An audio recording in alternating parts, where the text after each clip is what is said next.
able to post, but it sounds like whatever I posted, I can't move it. I don't know why. We should do it.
Okay, just so everyone's aware, we are live. And Charlie, I will need you to unmute the microphone, please.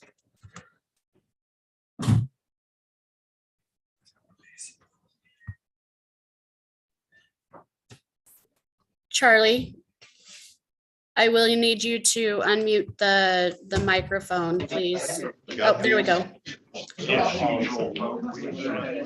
Perfect. Okay, we are live streaming. Okay. No. Are you able to tell who we have? From the members, I'm just gonna members stand up in front of online. everybody. Charlie's got it. Okay, that'd be great. Get the next step going. Okay, I think everyone's here who's gonna be here. And we've got Brian McGeehan and Chris McGrath zooming in. So I think this is our 8th meeting of this group and really appreciate the commitment. all of you have made and showing up to these meetings on time, and I really appreciate it. And the other thing is I know the subgroups have been really active. Dan informed me that they've had 8 meetings to date, and I'm excited to hear the outcome of those meetings. She sent an email out. And Mac, if I can just get your undivided attention for just a second. I wanted to just talk about the, we kind of talked about this at every meeting, but a lot of new folks in the room, and that is just the role of this group and kind of how the process is going to play out. And we're kind of getting to a point where the rubber's hitting the road. And just from a timing standpoint, we've got to get our proposals before the commission at the June 23rd meeting. And really, that's not for the June 23rd meeting, although I hope we have an opportunity to talk a little bit about it. But under our new process, the proposals will go live a day or two after the June meeting, and then we'll be up for final vote at the August meeting. And then that'll give the department enough time to get ready for our hopeful launch date of January 2023. And so this group's role, right, is this is not really so much a public forum, but it's we're supposed to be rolling up our sleeves and getting proposals together for the commission to consider as adjustments to the ARM that was passed by the former commission. And so that's what we're doing. And I think I'm really delighted with the work that each of the subgroups has done. And I think we're getting to a point where we can all feel pretty good about the progress we've made. So with that, I just want to welcome Dustin Temple, the Deputy Director of FWP. And Dustin, thanks for driving down here to be with us tonight. And Charlie, thanks again for your driving down here from Helen as well. And for all of you driven in from various points to be here with us tonight. Any questions about not that I'm an expert, but about the new process that the department is undergoing for public comment? And anything we propose to the department will go through at least 60 days of public comment starting the end of June and up until I think 10 or 14 days before the August meeting. So, and the trick thing none of us have really worked on yet is any modifications made by the commission to the rulemaking will occur between the June meeting and the August meeting, and that then will be any modifications will have to be made by amendments by the commissioners at the August meeting. At the August meeting. So our recommendations go to the commission, correct? Not the department. Well, it's going to be both, right? Because the department will then craft the final wording for the commission to vote on. In light of that, do you have a sense of how far ahead of that June 23rd meeting we should anticipate handing it over to staff? Well, this is why I'm so delighted that Dustin's here. So Dustin, I guess I've been operating on the assumption that we got to have that in by mid-May, mid to late May. And right now we're looking at having a meeting on to resolve some of this stuff on May 19th or 26th. Commissioner Walsh, I'd say that's correct in order to give staff enough time to get the work group product into a place the commission can digest it as their June. Would let's say if we got that to you by May 20th, would that be sufficient? Yes, sir. Okay. And Brian, I want to make sure that you'll be able to attend the May 19th meeting. Yes. Yeah, I'll be back on the 3rd, so I'll be in person on the 19th meeting. Okay, great. Let's hammer down on that before, and then it saves me a little time at the end of this meeting. Does May 19th work for everyone? Well, and just to clarify, we had a May 10th meeting tentatively, and then the 19th, and then the 26th. Right, and a few of us have conflicts on the 10th. Okay. But the 19th or 26th works, but I'd say earlier the better for the department. And are you hoping both on the commercial side and the non-commercial? Yep. So I think. And Brian and I talked about it this morning. Okay. He feels like he can be ready. I won't be here on the 19th myself. You'd be able to phone in? I don't know. I'm flying. Headed to Alaska. Are you back by the 26th? I am back I'll take. on your the proxy. 26th. Isn't that what you told me? Yeah. I fly in on the 26th. Yeah, I'll give my, no. Let's proceed with the 19th, and I'll keep in touch with you, Matt. And should we keep the 26th on the calendar too, or, We can. I sure hope we don't need it. and take May 10th off? Take May 10th off. No, May 10th. I'm gonna have to zoom on the 19th. On the 19th, 19th is good for me. 26th. I'm here on the 26th. Should be able to do it by Zoom, correct? Yeah, you'd be able to do it like, I mean, it's as good as being here. Yeah. People will like it better. I just think- think I'll be here. I just get nervous, like, if we push it to the 26th, then we don't get the stuff into the department till the Should we 27th. keep the 10th then? I've got a conflict on the 10th. Yeah, I've got a conflict. I'm out of the country. And the meeting on the 26th, 19th, 19th, the purpose of that meeting is to do what? the recreational, non-commercial use plan. Okay, gotcha. And Brian and his group have been Okay, meeting on that, and he's okay, ready to go. okay, excellent. And just, you know, And if we have any final touch-ups to this plan tonight, that's all what that, I was gonna suggest, because we weren't, our subgroup wasn't necessarily advocating that we take a vote tonight on the commercial thing. Unless No, there's- we didn't know the timeframe either. Well, yeah, unless there's just real strong endorsement of everything, but we were anticipating that we may need to go back and tweak a few things based on whatever feedback we get here tonight. So I'd leave that open. okay, You know, that way we could come back and finalize it at the next meeting rather than Which would be the 19th. the 19th. Yeah. We need to be done before then, because we gotta work on non-commercial as well. Well, hopefully the commercial side of it will be the small part left after tonight. yeah, and I think, Brian and I talked about it. I think there's only so much we can do on the non-commercial side. Right. Without legislation, so we'll see where we are. It sounded like he's making great progress on that. And I'll try to reach out to each member, or it's the folks that have been working on this on the non-commercial. We'll try to reach out individually to just communicate some of the ideas that we're going to present, so that folks will have some time to absorb it, ask questions. So we'll hopefully be as efficient as possible on the 19th. Great. Okay, Dan, I'm going to turn it over to you and your group. Okay. And just, I think everybody in the work group here has received or had access to the materials that we posted. There's 4 documents that we posted. The first one that I'm going to spend most of my time on and talking about is the report dated April 26th from the commercial management subgroup. And that will kind of go through, that really summarizes the recommendations there. The other supporting documents, there's the historical use data of SRP usage with a series of graphs there, just showing you the historical usage patterns. The patterns haven't changed. The numbers have over the years. And probably the most dramatic number being the preliminary 2021 numbers of over 18,000 commercial trips.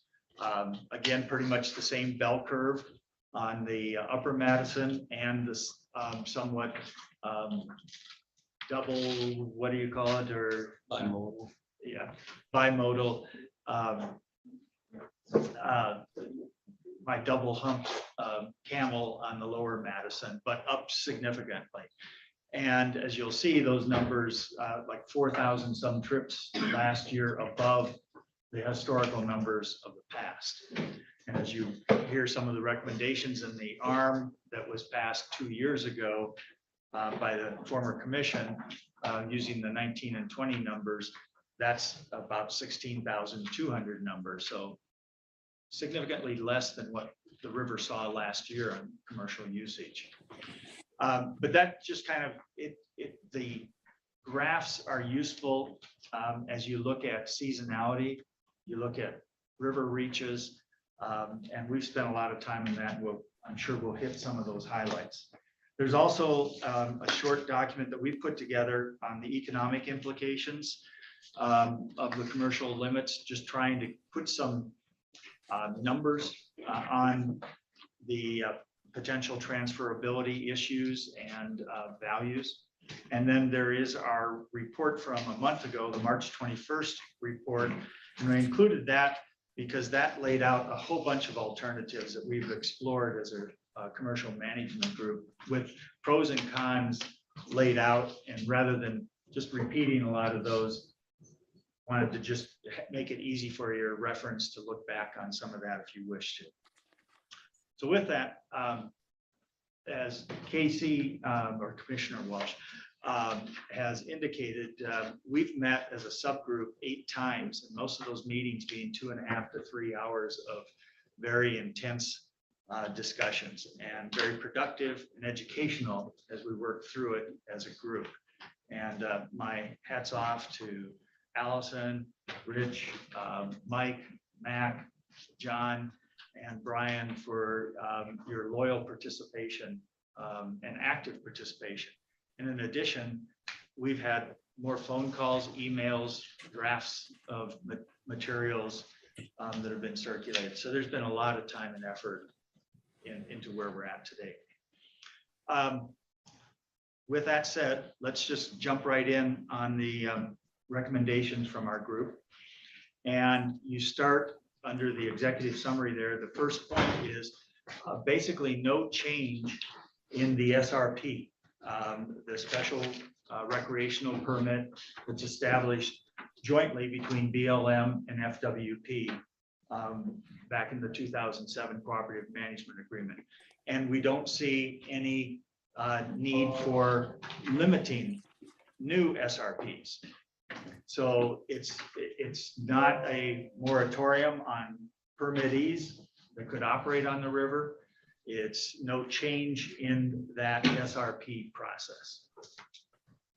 The second recommendation, though, is that using the existing authority that from our reading appears to be in the ARM and in the authority of the commission to manage rivers, allocate use, create recreational management plans. What they probably were relying upon in passing the ARM back in 2020 for the Madison River management would be a new or a enhanced Montana permit or regulation that would include the commercial cap. And the reason for this important issue is to be able to take advantage of the transferability provisions that were adopted in SB 275 and incorporated into Montana Code. I annotated or 12.11.605. No, that's not the right one, but we've got it elsewhere. And Mac and Mike have both were very intimately involved in the whole SB 275 process of creating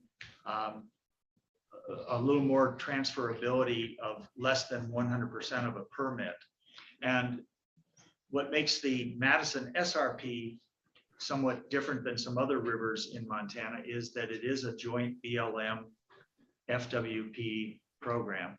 And as a result, we end up with the limitations of BLM policy, and that's nationwide, has limitations on transferring parts of your permit or allocated days of your permit without basically selling or transferring or getting a transfer with the sale of your entire business.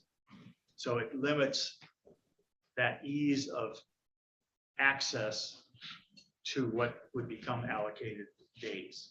And I know we're going to have more discussions, and this is an area that we also recognize there are legal perspectives that would be probably more insightful than ours in the staff.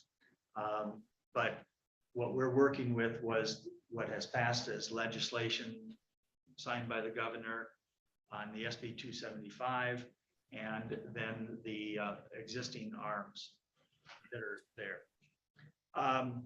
Number 3 is the recommendation to basically use the cap determination that was established in the fall of 2020 in the arm of the best of 2019 and 20 outfitting SRP reported days for each individual outfitter, and would become the cap.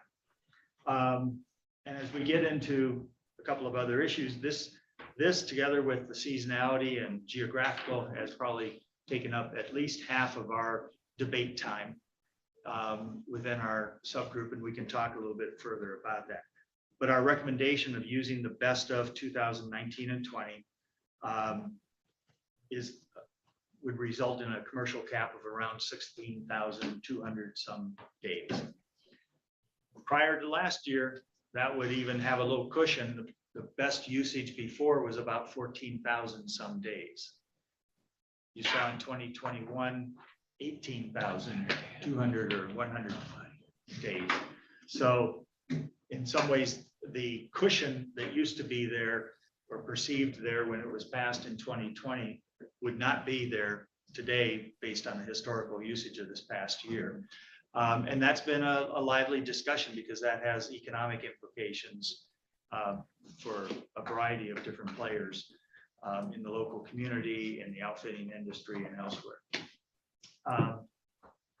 But there's also been a lot of discussion about the pressure on the river, the experience on the river, and that's where you can also look back at those historical numbers and just see, like last year was probably 200 boats a week additional on the river, and the pressure that put there. Number 4, we spent time discussing whether or not to treat the lower Madison below the bear trap differently than the upper Madison. Its seasonality use is different. The scope of the usage there, it's only about 10 or 12% of the total river usage. And even if you look back in the historical usage, it's grown. The periods have grown about the same.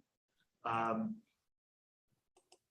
there's operational reasons why the lower river is used in a different manner.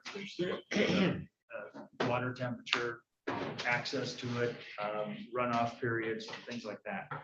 But we decided our recommendation was not to treat it differently.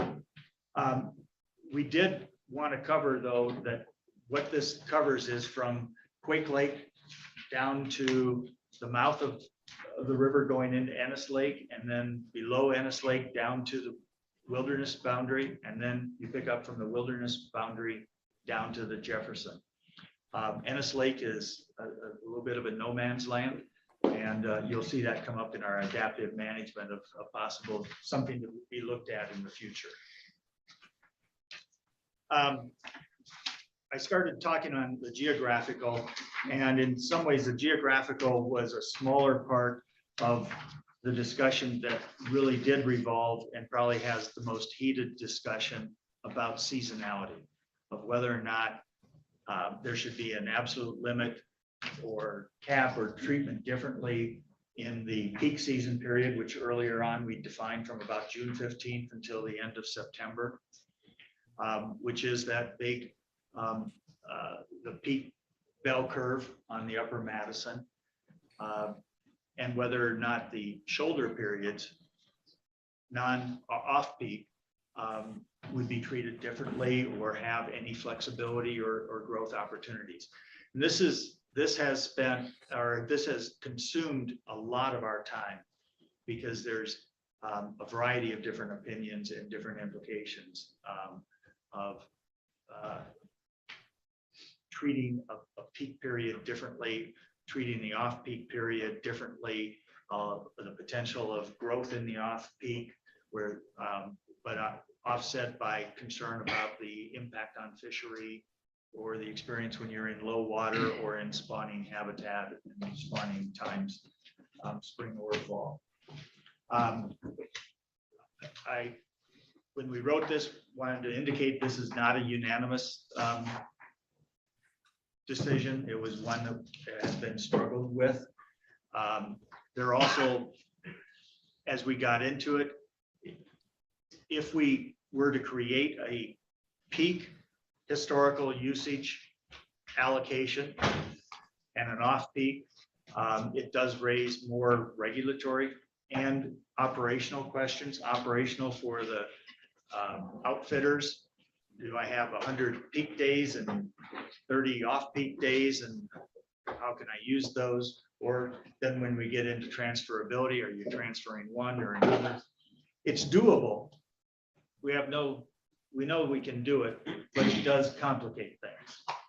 Don't you think, excuse me for interrupting, but by the time it was all said and done, don't you think it was reasonably unanimous that we all agreed that, yeah, we vetted every single possibility with seasonality and coding days. And I mean, by the end, I think we were all pretty much on the same page. Yeah, I just wanted to flag that this certainly consumed more of our time and more issues It was a hot topic, yeah. That's for sure. than anything else. And probably if you polled each individual of the work group, they might have a slightly different perspective or recommendation if they were alone doing this. But I think when we are all at the end of the day, this is where we came down. Now, we did, part of coming to that resolution was a recognition that we would want this to be an adaptive management criteria to look at on a periodic process going forward. Initially, we're recommending every year for the first 3 years this be relooked at, and then every 3 years after that to see if the historical usage changes. And one of our concerns was not limiting the peak is the potential that some of these capped days move into that peak, because maybe that's the highest value time. You can get higher guide fees and such on those days. If that were to dramatically change the historical usage and crowd more into that series period, or if for some reason it spread out and impacted negatively into the shoulder seasons, either of those situations, we would recommend that the commission relook at things and the potential that you have to cap something. But we sort of, I guess, came back to sort of initially the least restrictive. There's business reasons why they may not migrate further into the peak with a cap, because many businesses, and mine included, we're trying to operate for 7-8 months rather than we don't operate just for 3 months. So we can't afford to do that. And other businesses were the same way, or they have limitations on their capacity.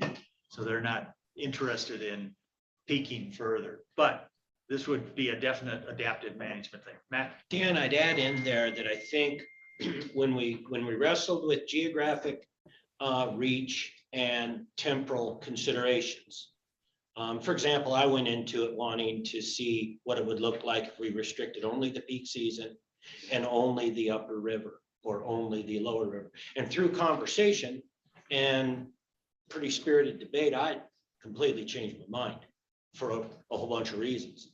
But one of the things that was fundamental to it was a discussion about how the fishery had grown organically, that the distribution of effort, peak and post-peak, or peak and non-peak, if you will, the distribution of effort, upper and lower, is kind of a response to demand, right now. So we recognize the organic construct of the fishery, and rather than get in and try to manipulate or to control it, I think we released that and said, well, that's what's naturally happening now. Without restriction, that's what you were faced with. So leave it alone until something else changes. And wasn't that it, Mike? Yeah, So, and then the important part of that is it grew into that distribution in an unlimited system. so anyway, that was some of the logic that went into the decision to, you know, both upper and lower full season. I'm sure we'll come back on a number of these issues here. I'll try to get through the remainder of some of the recommendations. The next recommendation was to have a what we call limited appeals process for the initial allocation of the river use permit trips. This goes back to the best of 2019 and 20 to create a mechanism for special, unique, extenuating circumstances to be brought in and potentially adjust individual allocations for outfitters. We would recommend a sort of an appeals board be set up, not including anybody who's a potentially directed interest in RUP or SRP holder. We'd place some time limits for submitting that appeal shortly after or within a reasonable period of time after the adoption of the plan so that people can react. But we also would like a resolution of it in a reasonable period of time.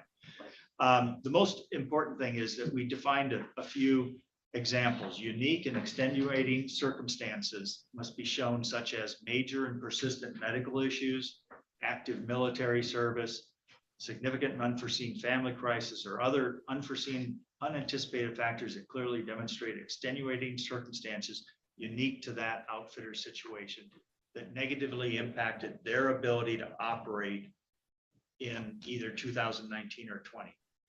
They could ask for consideration to look at their historical usage in the 3 prior years. So it's not just an unlimited, but it's more of a look back if something were to has happened from what you were doing. But you also have to demonstrate that you're capable of operating at that capacity now. And we limited it to a maximum of 3% of the pool. So if it's 16,200, you're talking about, 500 days. Max. And that would be 500 if potentially prorated over however all the appeals end up. So it's not an open-ended, it's just to address extenuating circumstances. There was also an issue brought up about our point number 7, which is donation of charitable trips exemption. And the question was presented of outfitters that donate trips, non-revenue, they're not getting paid to charitable organizations. And there's examples of, Wounded Warriors. Mac, you've got a couple of ones that are close to your heart. That whether or not those should be counted against an allocation. And after some deliberation or thinking, we thought that's maybe a good exemption. We don't want to discourage both, helping out legitimate charitable organizations. So we would require documentation similar to what you have to submit when you to the IRS of a donation is you have proof that it's a 501c3 of what your gift was, and be able to file that, record it along with your report of your SRP trips. That would be part of the allocated cap. Anyone want to add anything on that one? Just quickly, Jim, do you have any idea, just with all the brains in the room, about how many that might get that would be? Don't have a. There was 15,000. there was an Yeah. It's for sure. Yeah. What, Mike? Pat, there was an enumeration in the, we did a draft rule, and that number I had questioned that was taken out. We don't know what that number looks like right now. And this again would be one of the points we included in our adaptive management recommendation, that it be looked at to make sure it's not either being excessive or abused. So probably dozens rather than hundreds or thousands. Oh, yeah. for Yeah, I sure. think that, you know, For sure. you might be in the hundreds with different outfitters, and it's probably more likely that it's the large outfitters that help plan those things. Another thing, Pat, with our business anyway, we've been big contributors to charitable organizations through the years, and we almost always do it in the shoulder season when we have a really hard time hooking up, and the peak season is when we make our money. And so that's another Yeah. reason why we thought, okay, let's let the river get back. And we're kind of Matt? I might add, it was deliberately, Commissioner, it was deliberately designed around a 501c3 charitable designation. So these aren't corporate trips. These aren't, you know, that kind of thing. They would have to be followed up with an attendant. Here, thank you very much, receipt kind of a thing. And I would expect it to be part of a routine audit if someone's reporting, and they're required to report them, but they just don't come off their allocation. So if a part of a routine audit, say, and you claimed X number of charitable trips, you would be expected to demonstrate, oh, yeah, here's the IRS support for that. Yeah, I actually think it is a relatively low number. So really, it's kind of being more similar to what I'm your buddies or relatives rather than other person. Except it's more restricted. You have to go. Yeah. Anyway, I was just gonna say, you know, what it does is it lets the outfitter have the same type of advantage that a non-outfitter does. So I volunteer on a TU project, you know, and it doesn't happen when I don't lose money for it. I spend a little bit of energy, but it's not dollars out of my pocket. So it's the same thing with a guide or outfitter. He can donate that day, and then he can, you know, do a money-making trip another day. It's not really money out of his pocket, it's just time and effort.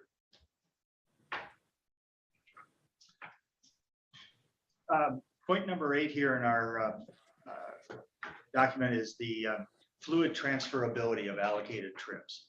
And this goes back to where I was talking earlier about the critical nature of transferability with a cap, so that we encourage ease of use of the days that are available. And even with transferability, our estimates are, you're probably, if you hit 90% usage, that would probably be good, because you're going to have friction in the system between people holding on to days, not using them, or they're not ready to let go of a day. So the river usage will probably be less than the cap, simply because of that transferability friction out there. But our recommendation is to use a process of sort of an open market-based transferability for authorized trips on either a temporary basis, which would mean a transfer of this calendar year's usage of a trip day or an allocated trip, or a permanent transfer, which is I'm transferring from one outfitter or one river service provider, have to use the right language, to another, and it goes on to their allocation permanently. Our recommendation would be this would be handled through a regulatory system. Mac is very familiar with one used in the hunting side of things that I think he helped create. That's an electronic version, but recorded with FWP on either a temporary, here's my 1-year transfer of a day or days, or a permanent transfer. And the transferee has to be an SRP holder, obviously.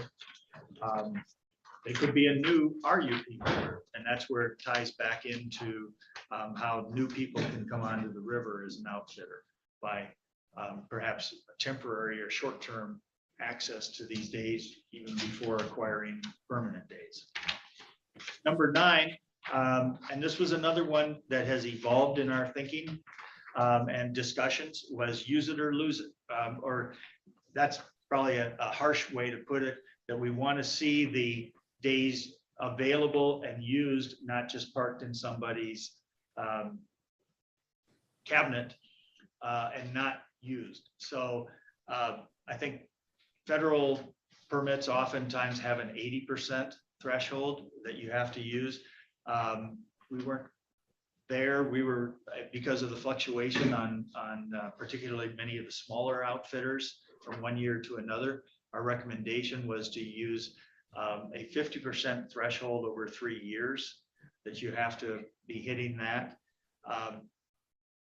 And if you aren't, your days are going to get cut back down, and the forfeited days would go into a pool that could be reallocated out. That's in a sort of an abbreviation, but it's to have a little bit of teeth to not using it, and to create some incentive, I guess, for people. If they're not going to use it for a year, make it available to somebody else in the transfer system.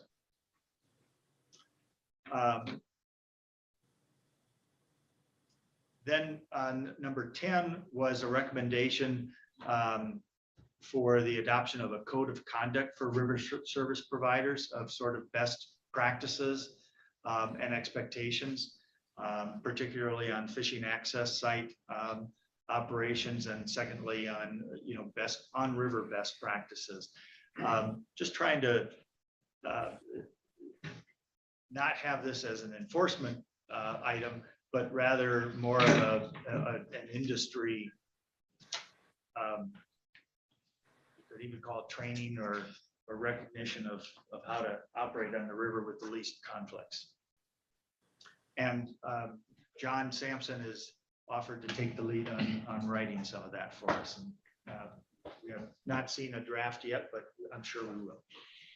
And finally, the adaptive management review, which, as I mentioned, our recommendation is that for each year for the first 3 years, and then every 3 years after that, that the commission or whoever the commission wishes to appoint or the staff would take a deep dive into looking at the operation of the system. Is it working? Is it meeting expectations? First one is coordination with any comprehensive recreational river management plan for non-commercial usage, and how those all tie together. Secondly, our recommendation that if actual annual commercial usage drops below 75% of the authorized trips, which would be around 12,000 in number, that it be looked at to see whether there are impediments to ease of transferability and access among river use providers. Any modification of the use it or lose it provisions, if that's necessary to create incentives so that they are available to use. Possible issuance of additional allocated days if we're just finding friction in the system, not allowing them to be used. And obviously looking at if there's an environmental, a river closure, or climate issues that are affecting, or economic issues that are affecting why it's less than that, that would be a mediating factor one way or another. But the idea here, again, this ties back to transferability, it ties back to use it or lose it, was to ensure that the cap doesn't artificially constrain the economic operation and access to the river that exists today, that supports business communities, supports outfitters and guides, gives an opportunity for people to get on the river via guided outfitting. That if we don't want, I'll use the example of the Beaverhead Big Hole example, where only 50% of the days are being used, and the potential negatives that that has associated. Another adaptive management was that I mentioned earlier, was if there are major changes usage on the peak season or shoulder seasons or sections of the river, that those be looked at for potential, what might be changes or restrictions imposed geographically or seasonality, or even by launch site and limitations. There'd been discussion at various times about should we limit the number of launches per outfitter, per FAS and various things. And lots of input received in terms of, in many ways, the self-regulating nature of the operations, as well as the need for flexibility with weather conditions, river conditions, and then even getting into debate of timing factors. Are 3 launches at 8 o'clock? Does that, what if I wanted to launch at 11 o'clock? So lots of complications. Again, we brought it back to let's keep it the least restrictive, but have this on the radar screen for an adaptive management review. The charitable trip exemption, to have this again looked at for effectiveness, abuse, or any adjustments to make sure that that's meeting the goals. Similarly, the definition of a trip. We've had discussion about number of guests per guide, or if that needed to be defined more strictly. Ennis Lake, because it's not covered by any of this, and you always worry if you regulate one place, does it squeeze out someplace else? And that's at least something to be looked at in the future. And then making sure that the last item we had was that the ease of entry for new river service providers, new outfitters, that be functioning under this system, that people can get into business here with the transferability or access to get in there. And then a final point, which is not on here, is we would probably come up with a recommendation of some enforcement mechanism, or I guess penalties for non-compliance, which was one of the things we were asked to do. But until you define the system, it's hard to say what are you enforcing or how you're enforcing. And that would have included frequency of audit, you know. We really haven't spent time on that one. Would welcome any input from other members of the work group, and then really try to get discussion with those that have not been buried in this for the last 2 months. So when you use it to lose it, use it or lose it, you know, if they lose it, I don't think it should be allocated, you know, and somebody else be able to get it and do it. I mean, the process we're here on is to lessen the traffic on the river. So if they're gone and they lose them, they're gone. You know, because somebody else could get that one day and put 5 more boats on there. And this is what we're trying to do. Limit the Well, and crowdedness on there.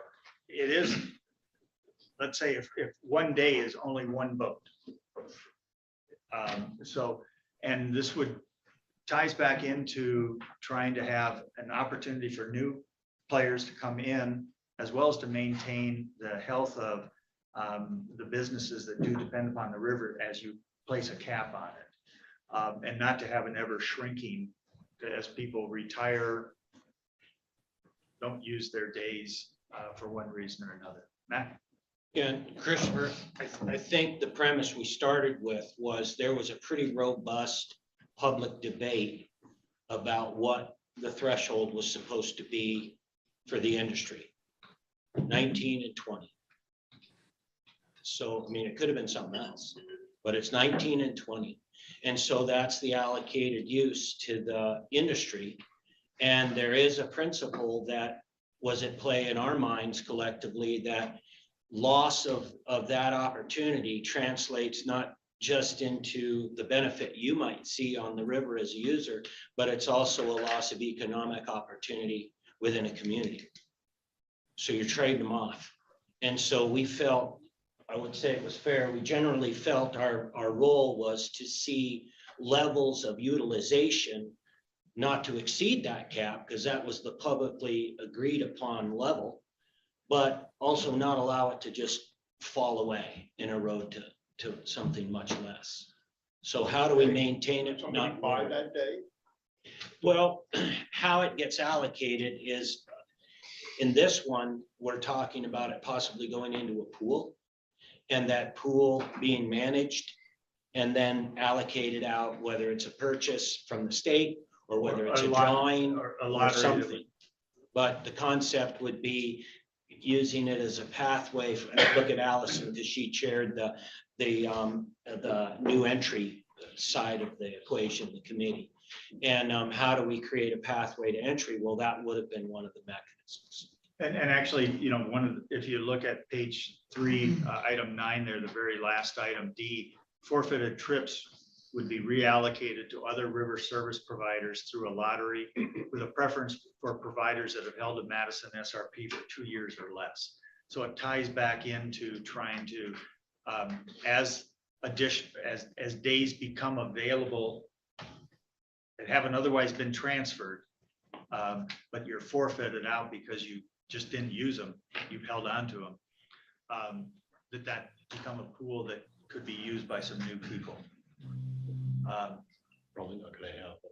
Right. No, that- right. Well, I mean, that's the point right there. That's where we spent a Probably lot not of gonna time, and Mac, the libertarian over here, was very adamant that no, and we were also, it's like, it'd be foolish for somebody to lose it.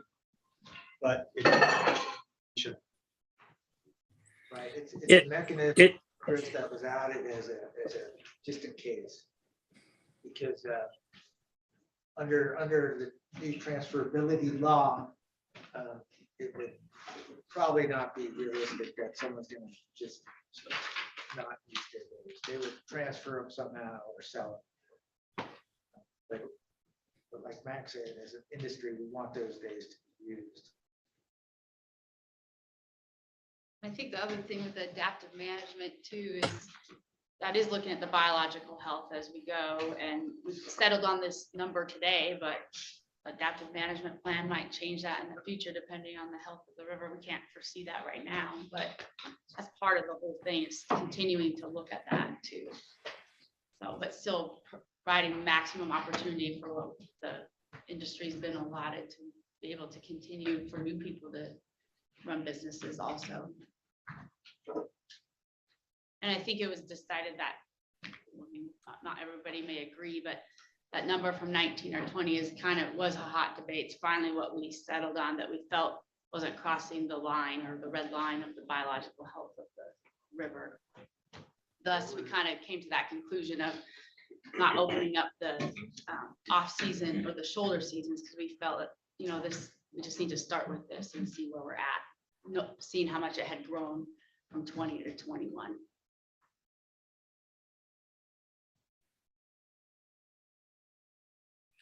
Oh, I wanted to add just kind of a clarification point on, and Dan, first of all, thanks for a really great job of summarizing all the hard work that went into developing those recommendations. One nuance is in the recommendations that are being made is we're not just talking about fishing trips. So a trip would be a guided trip by a river service provider. The majority of trips are currently provided by fishing outfitters, but there are other river service providers. There's some that offer scenic floats. There's a few folks that float down the river for hunting access as a guided trip as well. So those are also under the category of trips. Outfitter that runs 2 launches in a single day. Is that one day or is that 2 days? And this has been a item. If it's the same clients, they're just floating 2 different sections, it's one SRP report. If it's different clients, you know, doing half-day floats, that's 2. That's how the rule currently works. That's my understanding of the SRP. And I guess we If were, it's paid twice. yeah, like 2 different sets of clients. Yeah. So that makes it 2 river use permits are used up that day. Mhm. Casey, you may ask a quick question on that. Because I'm one of those outfitters, and I would be very concerned if I was doing split days. If I had, there's no way that would be taken 2 days would be charged against my allocation if I was doing a split day with the same clients. Just want to make sure we're clear on that. It's not. It's one. Todd, Todd, Same clients, that would be one trip. What about on this idea of, someone buys December days, December 2020, they saw some elevated trips for obvious reasons. Someone buys that day, they move it into July. Do you think it's reasonable that upon review that we could, I don't understand how the clawback would work on that. I just paid $1,500 for the right to float that, and now you're telling me I can't use it in the peak months. So it's not that's the whole point. It's not a peak day or non-peak day, it's a day. So there is no discussion about what you bought. You bought a trip. You brought the opportunity to provide one trip. Where you use it is up to you. We had robust discussion about how to try to control the notion that there'd be more value in a day migrating into the peak than a day. But we kept going back to the fact that this thing grew organically this way. Nobody messing around with it. This is what developed over time. And so that will still be there. There will still be demand for a distribution like that, but they aren't allocated out as peak and off-peak days. Well, I just wonder if it's even worth the complication of putting this in here. I don't know how you'd get that back. Well, or you'd have to. So you have 2,000 additional days. You're in the July. adaptive management section. Yeah. So the idea would be, I think the concern, Commissioner, was that if a whole bunch of days migrated in and the peak, the shape stayed the same, but the amplitude just went off the charts. Right. Well, that's not accomplishing what we wanted. And so this would trigger the commission to revisit and probably talk about some temporal distribution of those days. And that's not really a clawback, it's just redistributing. And capping, maybe it's that if in 5 years it's all condensed into there, you'd have to revisit and say, we're gonna reduce everybody's allocation for the peak season to 70%, so that you use the rest in the shoulder. I just use that as a number, but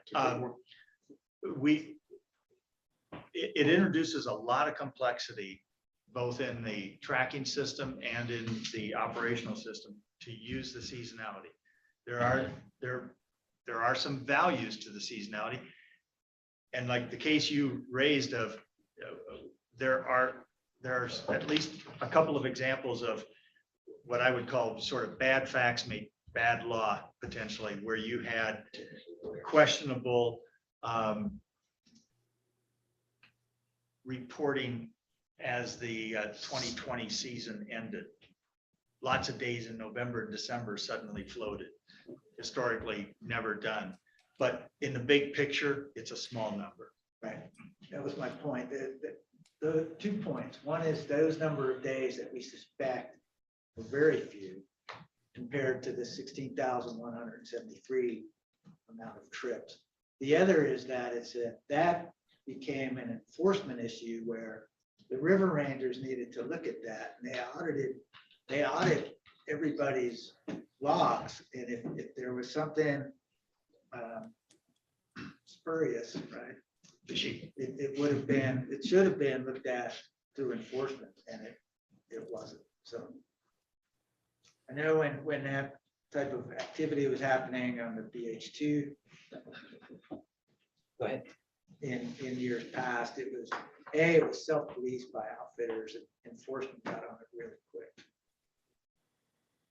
We looked at a number of different scenarios too that might spike that use in July and August, or might actually flatten it. And there were a few different scenarios, and some pulled and some pushed. And for example, I'm going to be buying days in the open market. I'm going to be likely be buying peak days and putting them into my shoulder seasons, because I had days in peak days in 20, but I didn't in the shoulders. And a new outfitter might come in and buy April and May days, and like he gets his first 20 clients and they all want to fish the salmon fly. So he may be moving them in from the shoulders into the peak. And that's initially what I was very concerned about. But I think maybe we, like Max said, the shape of this curve has grown organically over time and it's stayed the same shape.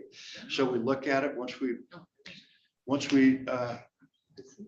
provide transferability, and then we use adaptive management if we see something that's alarming.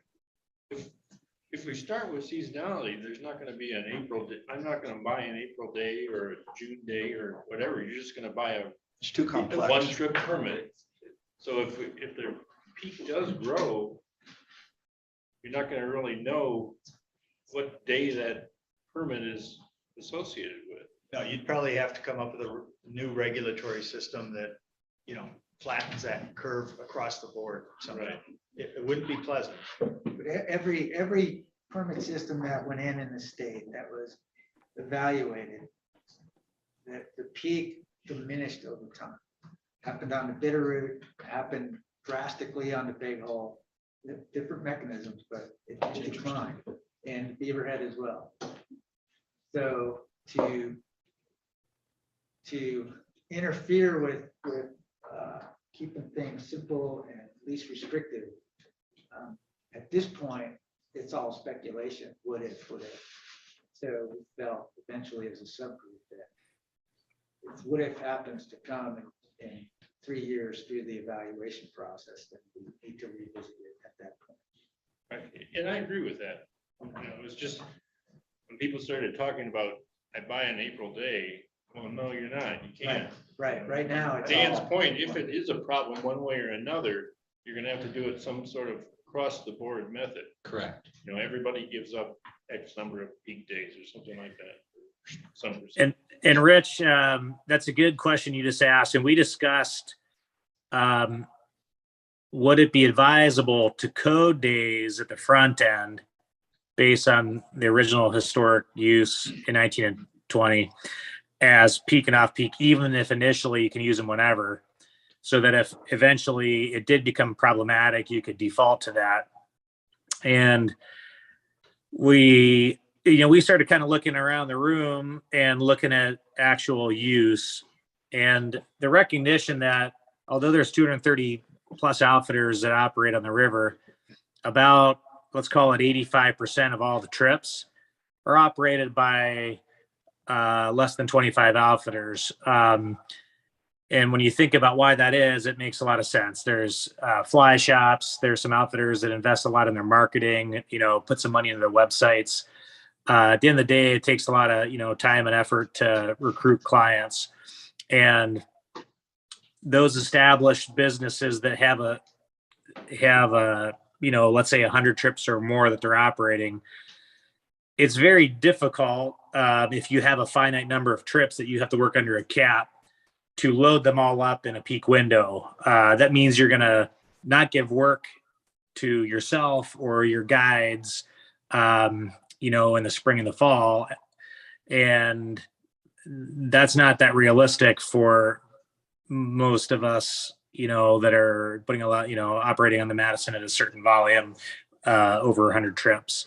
So I think John kind of mentioned it. What's probably more realistic is a growth in a modest growth in the shoulders, and a modest depression in the peak.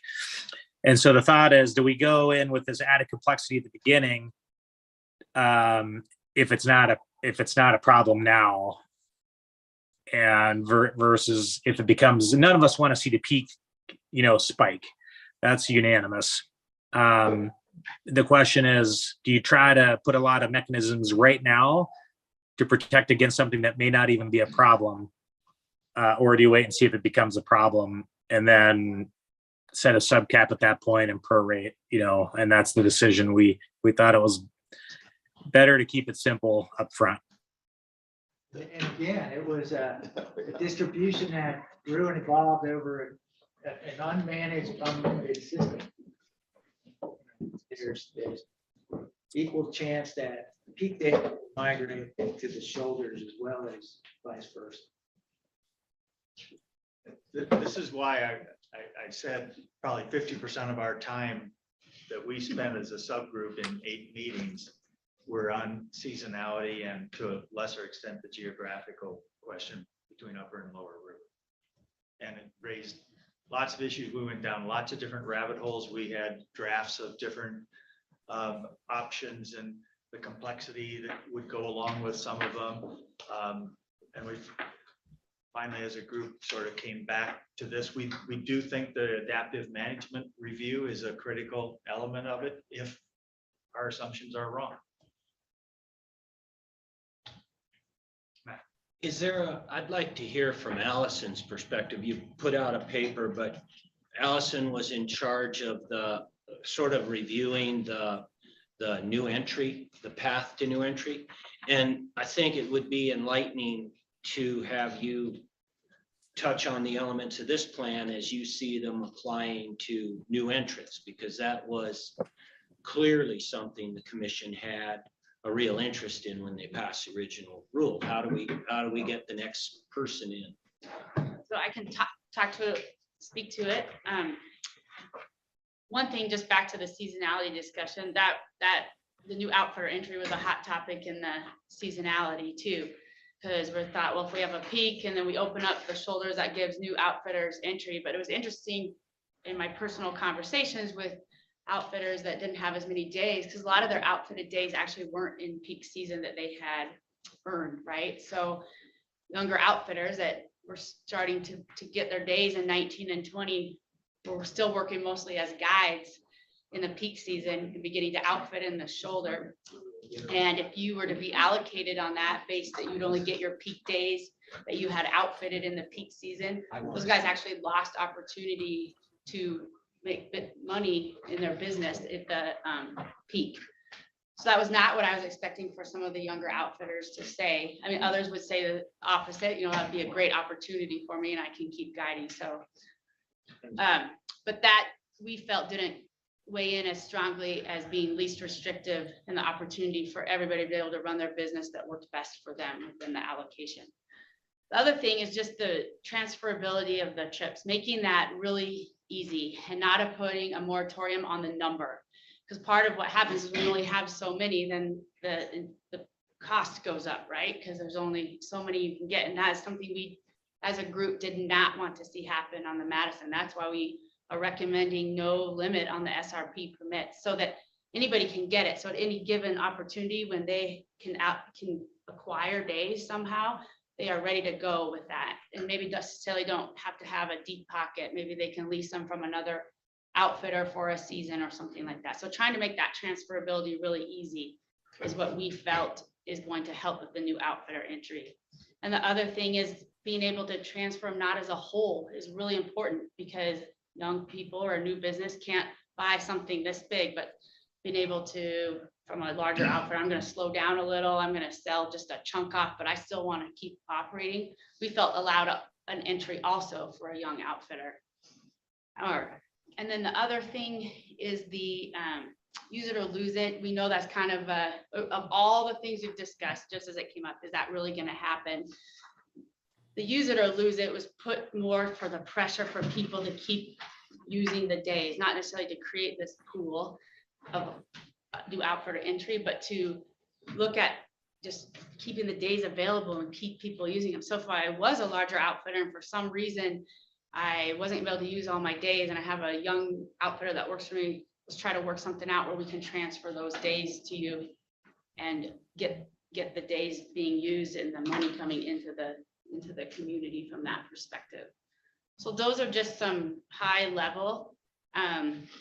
If anybody else from the working group has something to add, those were the main things that we really talked about. We just wanted to make, it wasn't something like the BH2 where you had to wait for a permit and then get all those days, and there's only so many permits, and then sitting on those days. I don't know if this happened, but I think it does, sitting on those days knowing I can make a lot of money and then they're not being used to put business back into the community. That was one of our biggest fears also.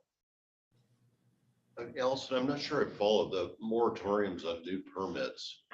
So if we were to limit the number, like today, if we were to say only those that had a permit in, let's say 19 or 20, an SRP permit, those are the only people that have an opportunity to acquire days in the future. Like you'd have to wait for a permit to retire to be able to become a new outfitter. Oh, I see. And I think that comes, the example out of the BH2.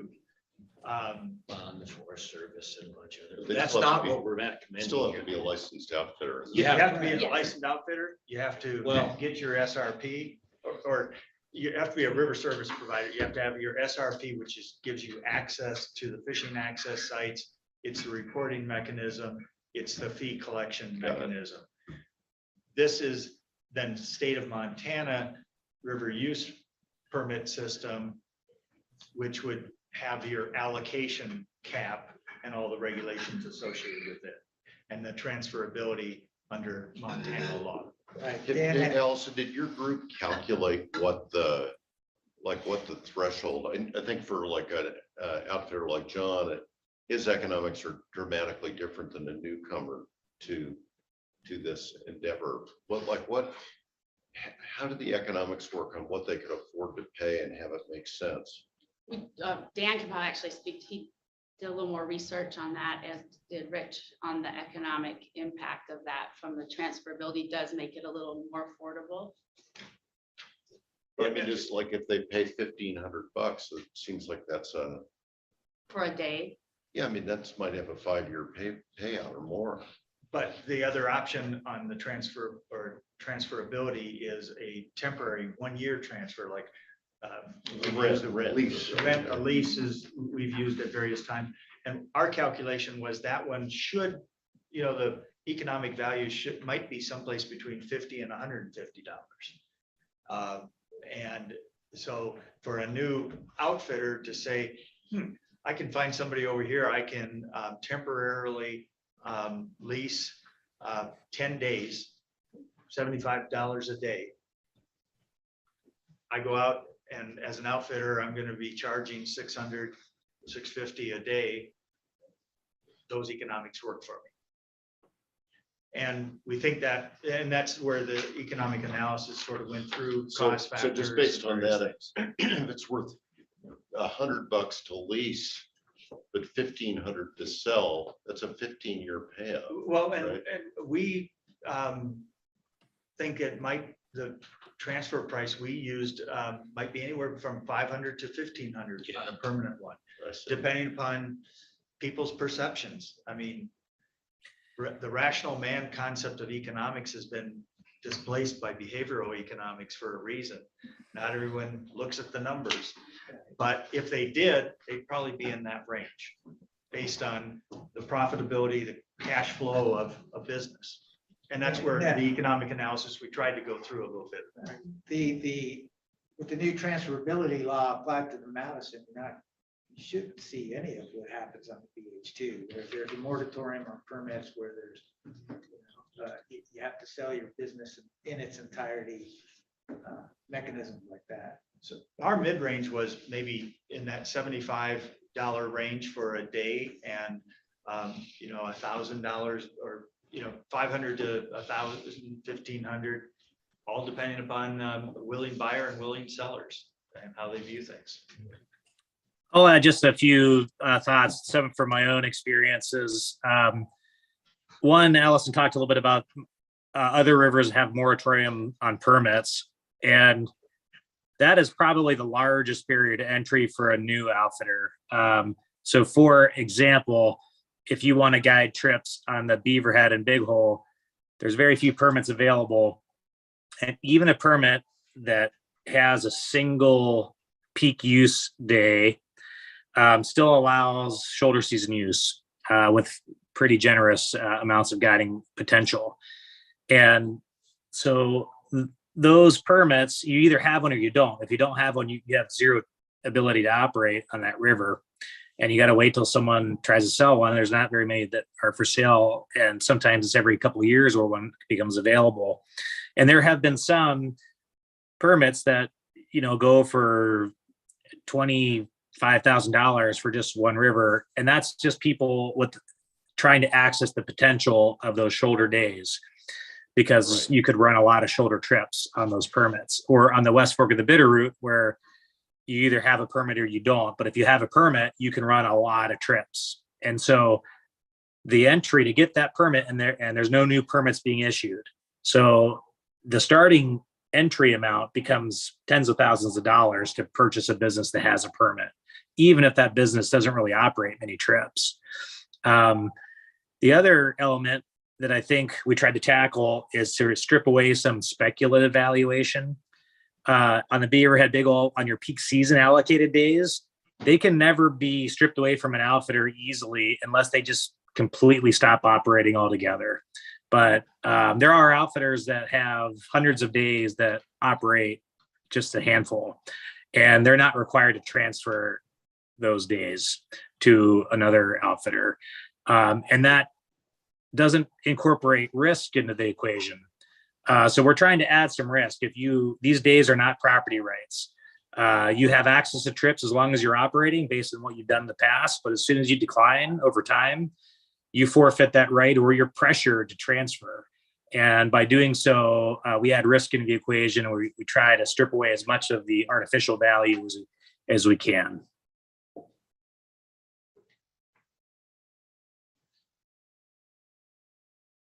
I think that's a political risk on this one. I think once we get into that, I mean, there are a couple things I see, Dan. I appreciate the work that's gone into this. I know you guys have really put the hours in, but I think the part of what our group, could do in the coming 60 days or so is make sure, Chris, that you and Jim and others speak to people in the business community about this issue of really limiting potential growth in the shoulders. If I owned a hotel down in Ennis, I'd probably be very much against that.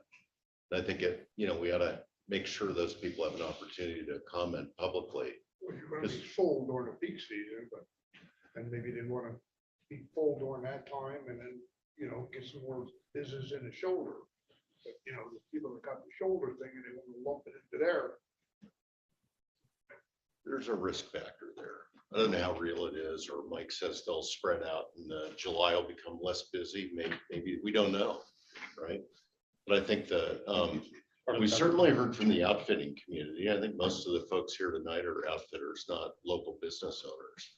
And we're going to have to be careful during the public comment period to reach out to all stakeholders in this process. And then I think, Dan, when we present this to the commission, which I'd like to do, I think there should be some statement, what kind of a conflict of interest disclosure, that the folks who really worked hard on this were primarily people who will benefit from it. I mean, I'll just put my hat in there that we're a business that our costs will go up because of this. Right.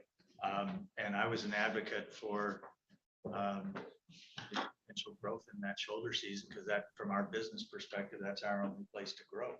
Just as you were pointing out, we're already full during the peak season. But then you got the two shoulder seasons, and you got the rainbow spawn, and you got the brown spawn. So how do you stop? You have competing, Feeding up them fish.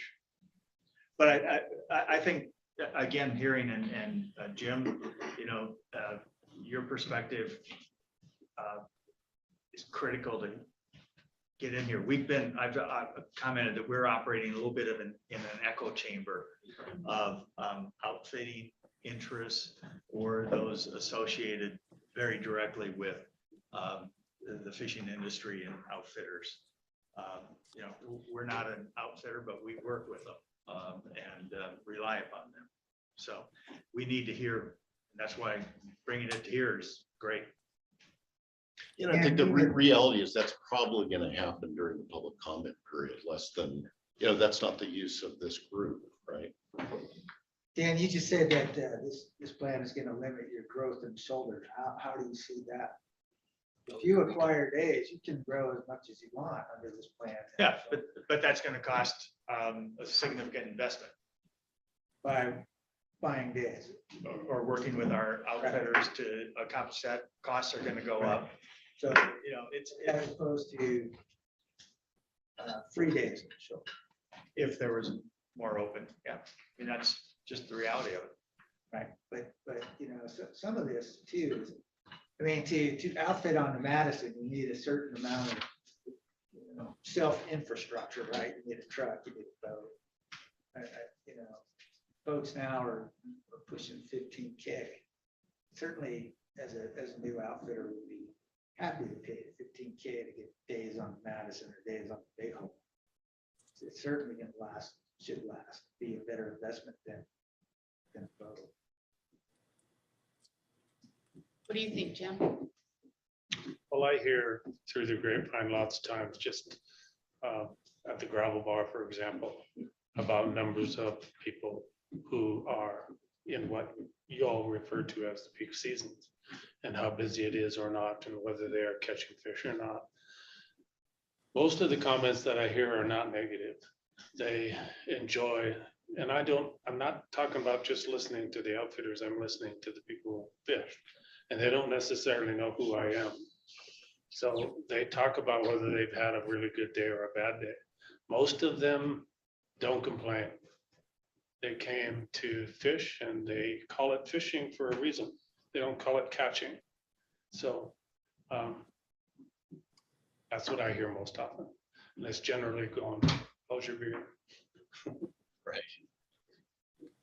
You get a feel of people think that this would impact the economic stability of Ennis if we, Oh, boy. I think you're on the right track in my estimation or observation of attempting to spread it out as opposed to some, when I first moved there in 77, one of my teaching colleagues said that, so we're talking late 70s, early 80s, the damn river's too busy. Yeah, right. Well, it's grown, as you say, exponentially. But even then, I'll just repeat, even then it was a good experience. He tried to get me to be a fisherman and I was too busy coaching and teaching and this and that, but I wish I had to some degree. So to answer your question, Allison, I think it's going to benefit personally. Spreads it out a little bit more. People initially said they make their money from mid-June to mid-September. Right after school got out, for example, and right before or right about the same time as school started. Right now, I believe that it's, and you made reference to the salmon fly, or somebody said to the salmon fly. People are out there fishing in May now, not just in mid-June. Of course, Mother Nature has something to say about that. And they're going until Halloween. So the economic balance, the economic benefit to the community is huge, I think. One of the things that I'll use a Clintonism, informed my decision on the shoulder season, peak season debate discussion was that from my point of view, this plan has nothing to do with protecting the fishery. It doesn't. It sets a cap on the commercial use, so it can't grow, that's true. But if you have problems that need to be addressed as a biological consequence, there's a biological problem. You touched on it, Chris. It's going to be spawning season closures. It's going to be protecting those things that are happening geographically and temporally, and they'll apply to everybody. They won't apply to simply the commercial side of it. So a plan that caps the commercial fishery and we still see growth in the non-commercial, that isn't a plan that does anything for the fishery. That's a misnomer. But things do exist that could do things for the fishery, like spawning season closure. So if we saw growth into the shoulder seasons beyond what was sustainable based upon stock assessment data provided by the department, we would expect the commission to act accordingly. And that would affect everybody's participation, not just I would put it in terms of sharing the burden of conservation among all users, not just one segment. So. And I've got a question. How did you come up with on the use it or lose it 3 years of non-use? Seems extreme.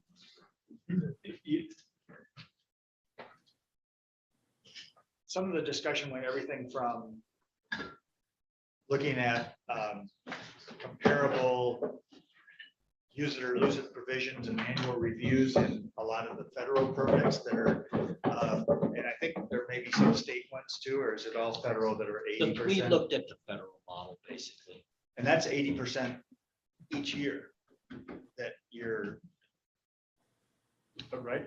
No, your No. permit, your permit might be for a 5-year term or a 10-year term. There are no terms on these.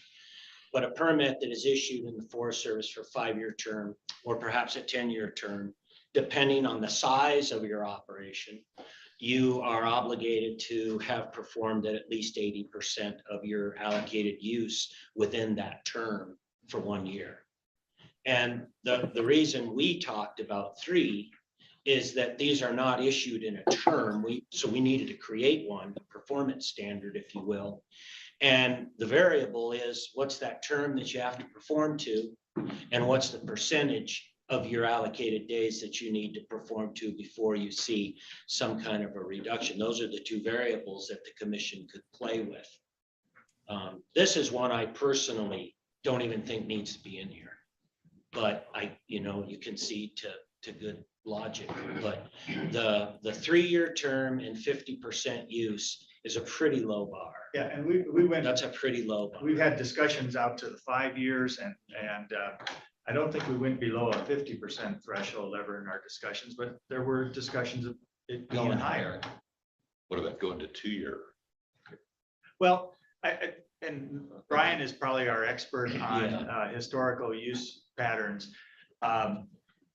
When you look at the larger outfitters, I think there's less fluctuation. When you're looking at a lot of the under 100-day outfitters, there's quite a bit of fluctuation from 1 year to another on the river.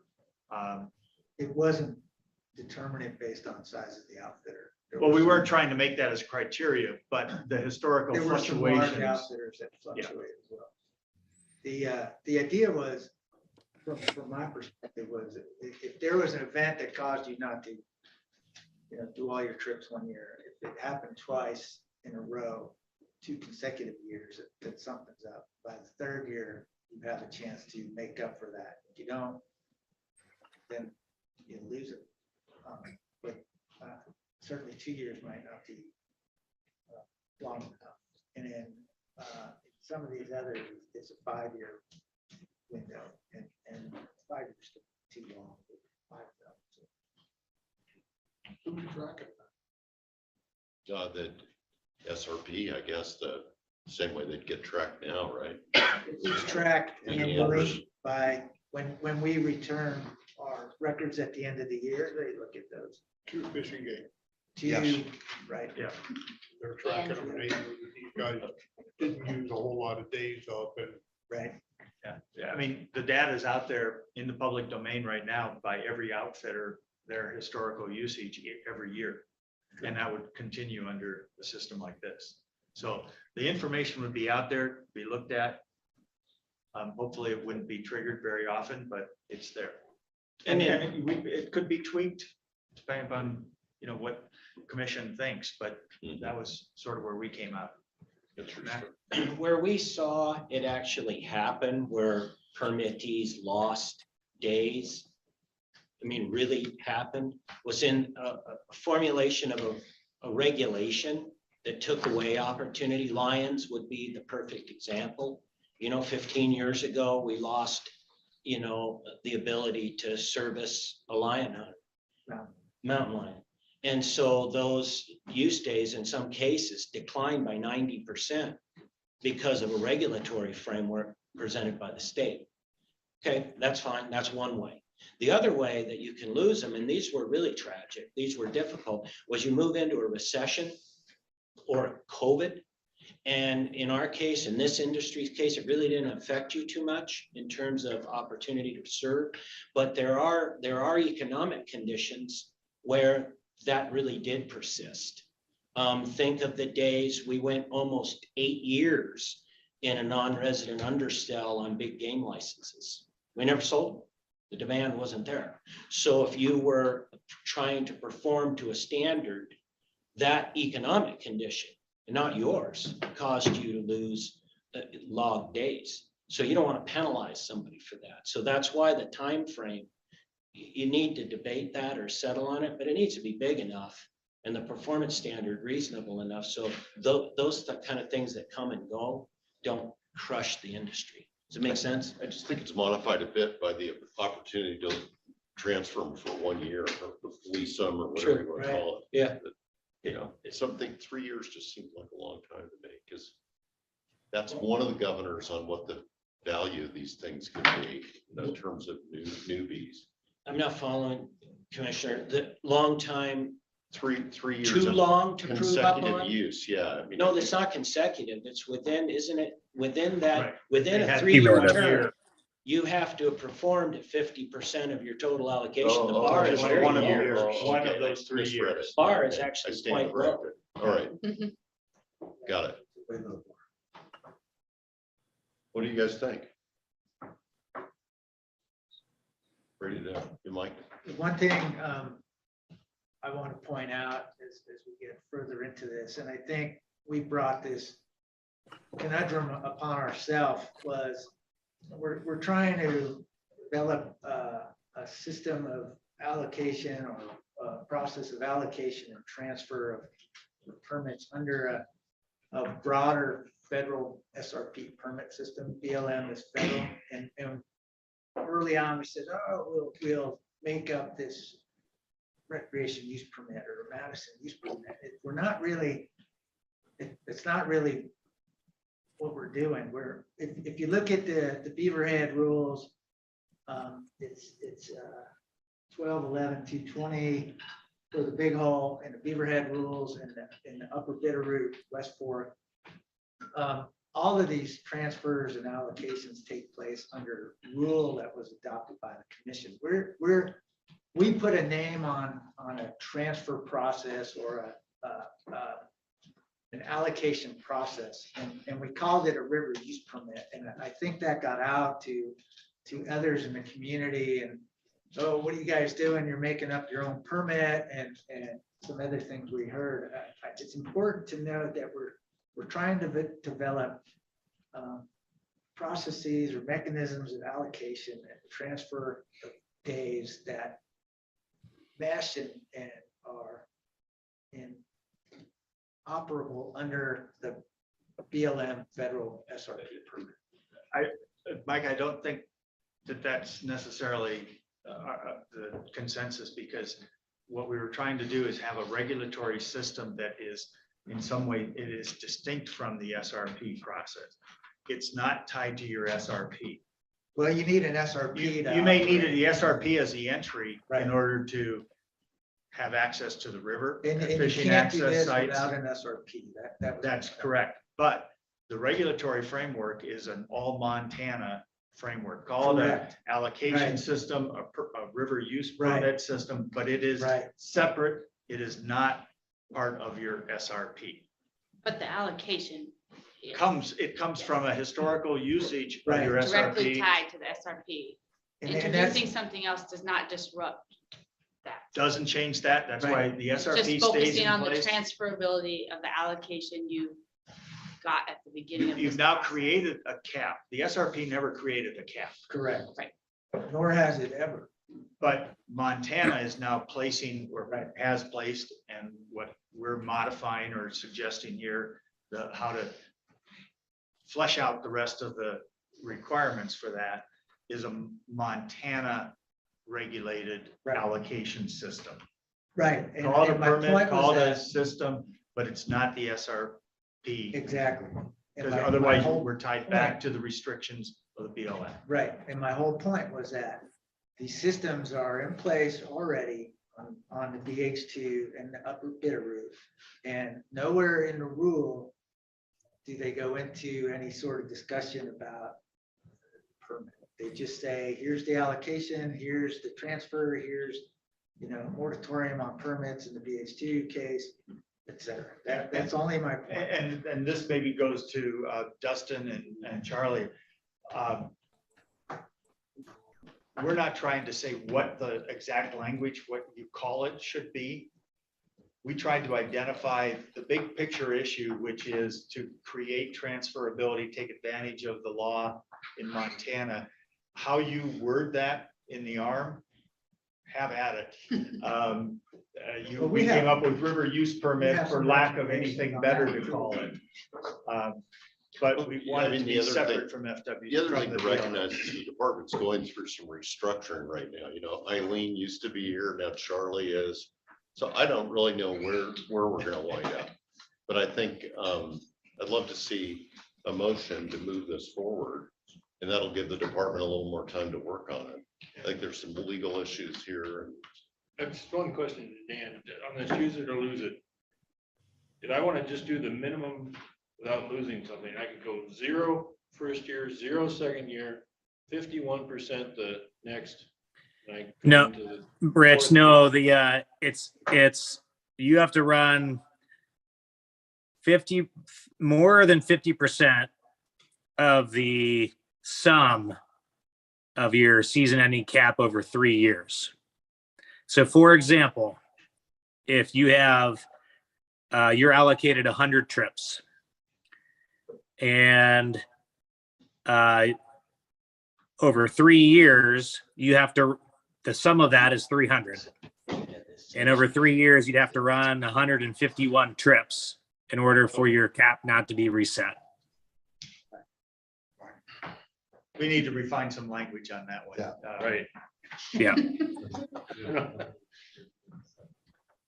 But Rich, it would be sort of a strange environment where you sat on the economic potential of those days, year after year after year, when all your buddies are taking advantage of the economic potential. So, you know, that's sort of the driver.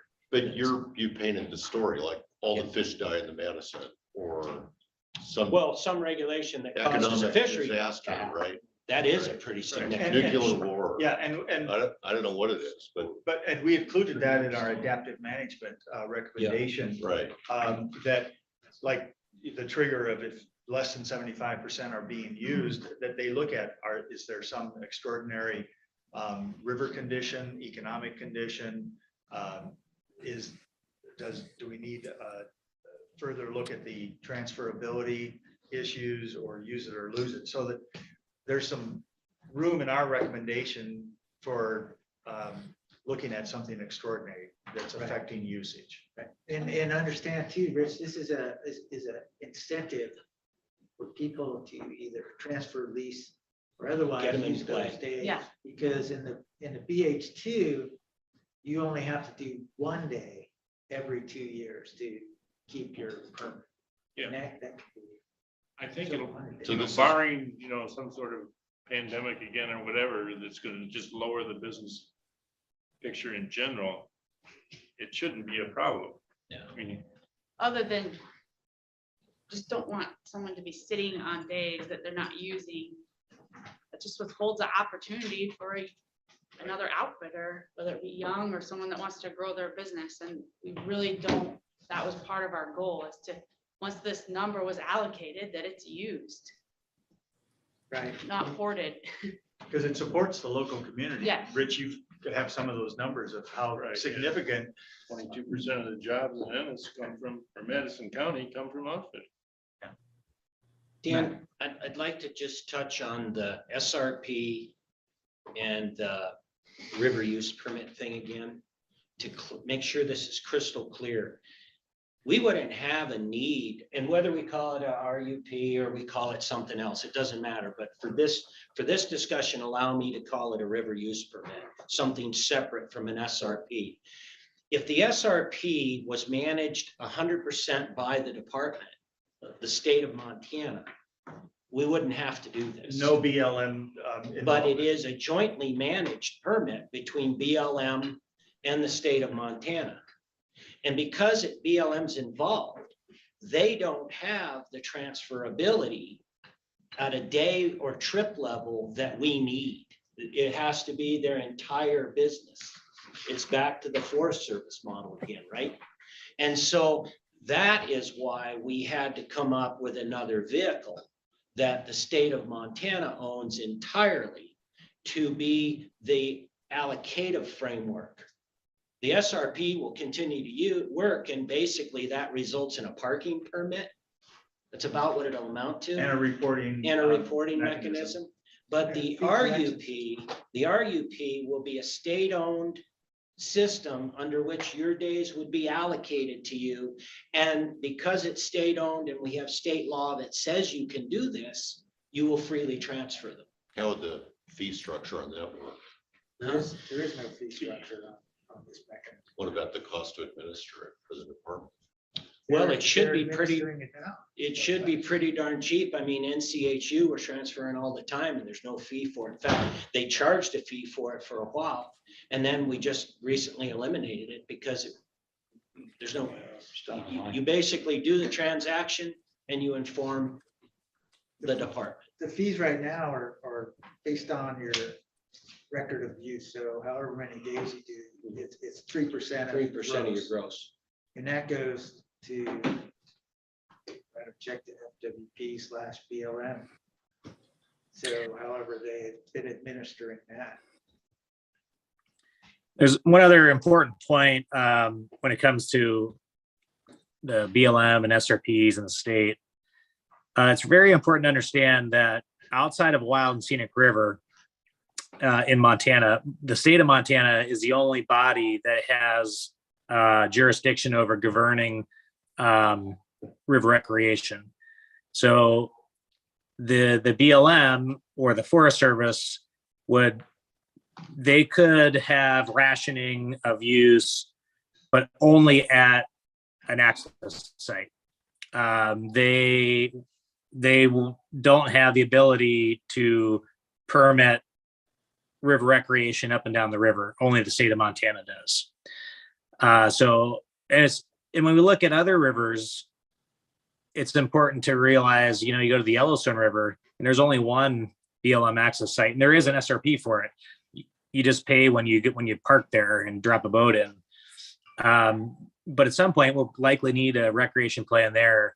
And so the state model is what's done on every other river that has limitations. The Smith River, the West Fork of the Bitterroot, the Big Hole, the Beaverhead, those are all state commercial use permits. So this isn't something new.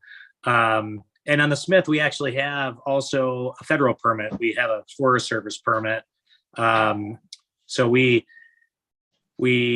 are permitted by the Forest Service when we're camping on their campsites, but the state of Montana issues us the commercial use permit, which allocates the number of launches as commercial users we are permitted to operate each year. And this is kind of a similar model. The state of Montana has a jurisdiction, and I'm looking at about 12 pages of river recreation arm that's currently in place, and it's all richly detailed. And so we're definitely not recreating the wheel.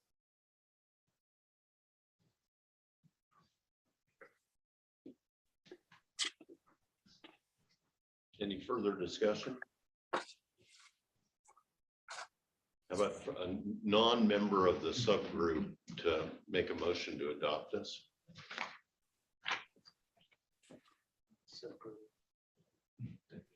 Well, I can say that I read through this. It's obvious to me the amount of work and discussion that it went into it. So as a non-member of the subgroup, I would make a recommendation to move this forward. Second. Rich is seconded. All in favor? Aye. Aye. Very good. Way to go. Now it goes into the sausage maker. We even beat our time. That was exactly like the first meeting. Yeah, it's Yeah, like how that smooth. yeah, Yeah, right. first NRC meeting too. Yeah. Yeah, Can we take a break? let's see what time we got. Get it. Yeah. We're just- Yeah, we can take a break. Let's come back here at 7:25. Is Kristen Brett? He is, yeah, he voted. Yeah, I'm here. Attaboy. We just can't see your face, Chris. Hold on. We couldn't see you raise your hand. Yeah. No, I didn't know.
No, so, you know, like, me, a lot of times, like, push out so that it doesn't. We should get a great. Well,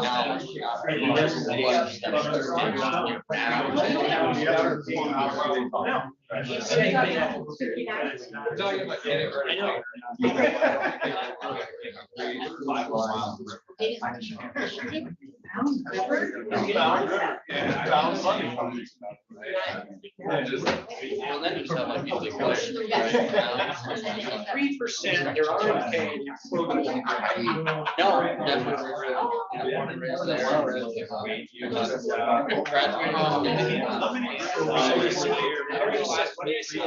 Yes.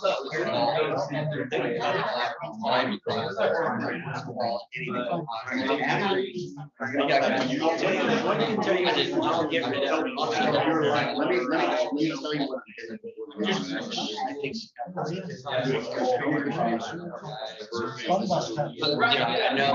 I know.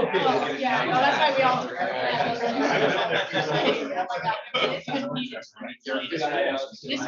No, he definitely, yeah. I mean, I think you did a good job. Especially we have.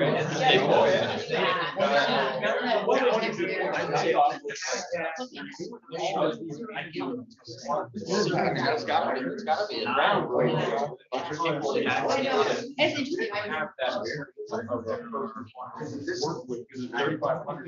This represents. No, it's in Colorado,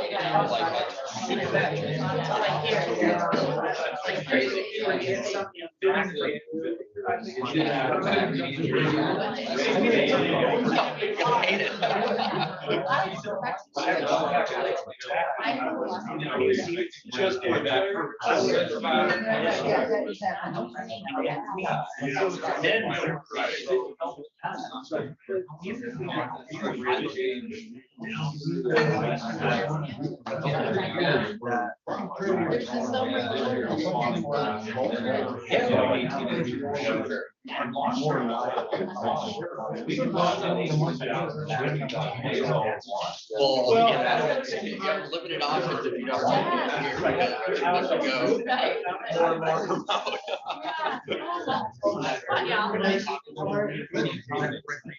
No, it's great. Yes.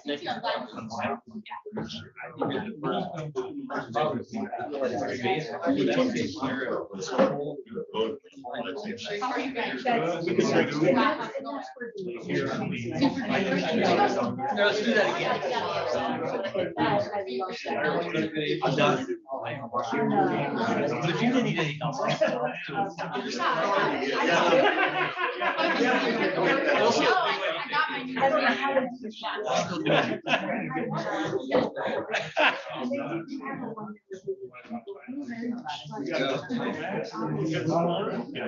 It's a good start. It's a good start. We need to run it through the department. And then I wasn't actually expecting to vote on it. I guess by voting on it, that gives it enough to send to the department.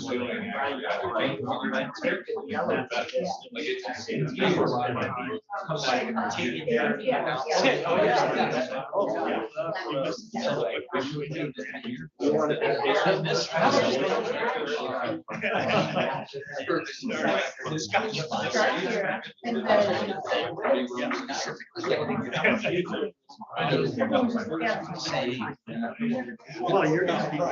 No, no, I know. No, I know. Our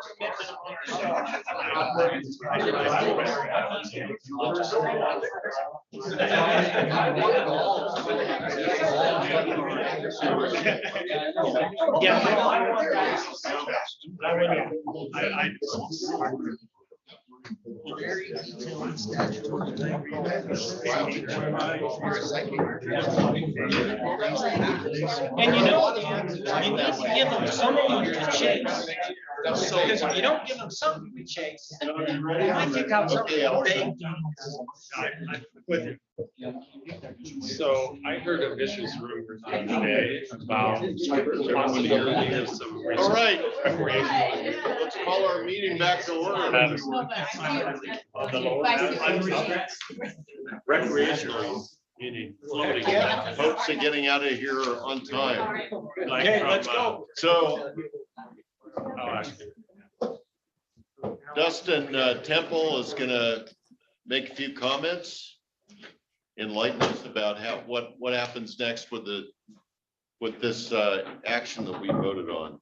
Thanks, Commissioner. Again, I'm Dustin Temple. I'm the Deputy Director at Montana Fish, Wildlife and Parks, and I came down here today just to listen, to hear the presentation, see what the work group had come up with, and then speak a little bit to next steps with regard to what the department will do with this. And so, under Director Warsek, the department, our job is to evaluate impacts, make recommendations. And so we will take this product that the work group has chosen to advance, and we will wash it through a number of filters to include fisheries, law enforcement, administration, licensing, there's a potential IT component here, fiscal. There will be a fiscal impact to this from the department to the department. I will say that, as it's written today, the department doesn't have the resources to put this on the ground in the time that is there. So we will put all of that analysis forward, send it back to Commissioner Walsh and this group. And if there's a way that we can see to mitigate this, to lessen the impacts that are described by staff, that will come back with that. To say, again, not taking a position on the veracity of any point, whether it's good or bad, is to say, here's our business climate, here's what we're operating in, here's what we see the impacts being. That impact could be mitigated by doing this instead of that. And then wait for that product to change if the work group chooses to do that. If it doesn't change, then that analysis and this product will move to the commission at the next meeting. And so, again, it's, our role is, again, to provide good information, again, to assess impacts, and then once a decision is made, to go ahead and implement that. This is the commission's authorities, not the departments. And so that's where we're going to be. We'll start working on this immediately, hopefully getting some feedback back to the group through Commissioner Walsh before your May 19th meeting. So you'll have the benefit of at least some of the staff's analysis before then. So if you want to change anything, you'll have a little bit of a chance to do that. Whenever you're available, we'd love to have you join us for that meeting. Yes, sir, I'd be happy to. One other comment I would make, that Commissioner Walsh mentioned the departments, there's some restructuring here. This was an effort that had been led by fisheries for a really long time, and now Parks and Outdoor Rec is doing that. And that's, part of the reorganization that the department's undergone, I think a lot of you are aware of. And the goal there is to try and allow folks that specialize in certain areas to focus on those areas and work together, rather than asking all of our staff who are, without exception, outstanding, to do every single thing that happened that could hit their plate in a given day. And so, there's been some conversation about, what the best forum is to provide the kinds of information that groups like this and the Commission of Parks and Outdoor Rec Board need. We're still working our way through that a little bit, so I apologize a little bit for switching horses as we're this far down the road. But our goal is to provide solid support information for this group, ultimately the Commission and the board, to make the best decisions they can for everybody with resources. So if you have other questions or concerns about what's going on with that or how it impacts this topic or process, feel free to grab me. I'll hang around. Happy to explain what's going on. Thanks. Any questions for Dustin Temple? All right, let's move. Hey, Brian, I've got you up first on non-commercial rec use. Do you want to comment on that now, or hold your comments till the May 19th meeting? I'll expand, or we will expand in the next meeting. But in a nutshell, we're we're working towards a phased implementation. In the arm, the river recreation arm, there's a lot of reference to providing education and having sort of a graduated pathway to the most restrictive options, which are setting limitations. And so we're working towards like a 5-year window to basically require some watercraft passes that would be required for a day of floating on the river with no limits, but that would allow data collection and then use that data to identify days that are really busy days, and then communicate with the general public on what days are likely to be busy in the next year. So for example, if the second Saturday of July is really busy, it's probably gonna be busy again in the following year. And so the river users can have a tool to look at and plan their own use around the days that look less busy, et cetera. And then eventually, if some of these tools don't work, there'd be a pathway to setting some limits, on the amount of passes that might be available at some point in the future. Great. Allison. I don't really have much to expand on other than what we discussed earlier, unless somebody has more specific questions on the new outfitter entry. I don't think will change much to what we have. Anybody have any questions specifically on that other than what was discussed? I just, I'd still encourage you to think about the economics of what, where does it economically make sense for a new outfitter? Or what, I should say, what would it make sense for a new outfitter to pay for a day on the Madison, going forward? And maybe just share with us that calculation at the next meeting. We predict in theory.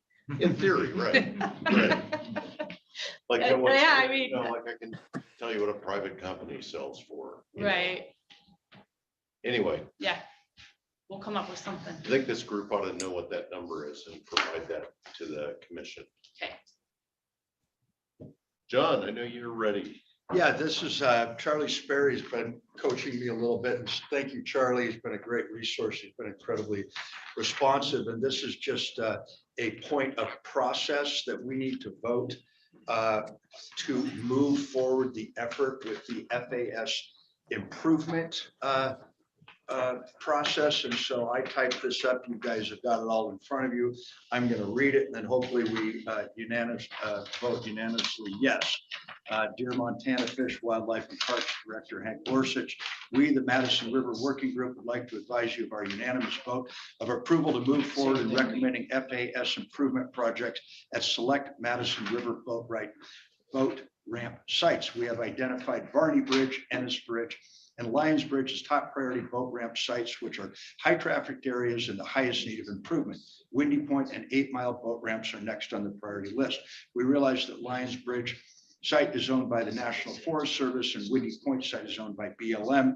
We have been advised that federal agencies are responsible for decision-making and permitting at these sites might expect to take a longer timeline. Therefore, it is in our opinion that the best path is to start the permit process for all 5 sites listed above, with the concentration of construction effort being placed on Barney and NSFAS sites first, ideally in the fall of 2022.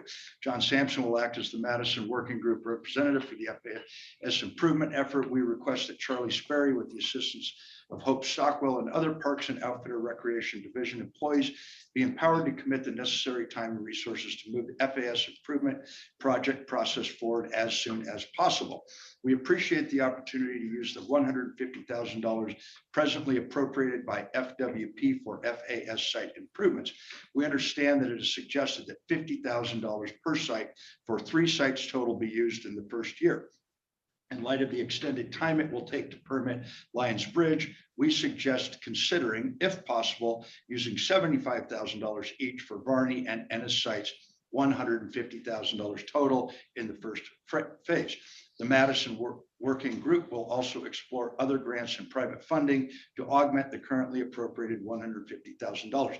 Please find attached 3 exhibits detailing the Madison Working Group's suggested improvements for Lions Bridge, Varney Bridge, and Ennis FAS boat ramp sites. Respectfully, John Sampson and the Madison Working Group. And the 3 attachments are, you all have already seen them. And I will just pass them. Charlie's got hard copies. We pass them around to the guy. They can just kind of look at them, and women as they all sitting there listening to us. So we just need to put a vote forward if we can. Quick question, Dustin, does this give you enough to go back to the director? Okay, and Charlie, you're all squared up on this one? Charlie's ready. Yeah. Okay, good, excellent. Move to adopt. Motion, Second. all in favor? Aye. Any opposed? Unanimous vote. Thank you. Thanks, John. On to the next. Yeah, that's great. What, maybe Charlie, you could give us a quick update on the current closed FASs? You know, the ones that are under emergency. Right. They should be all open today.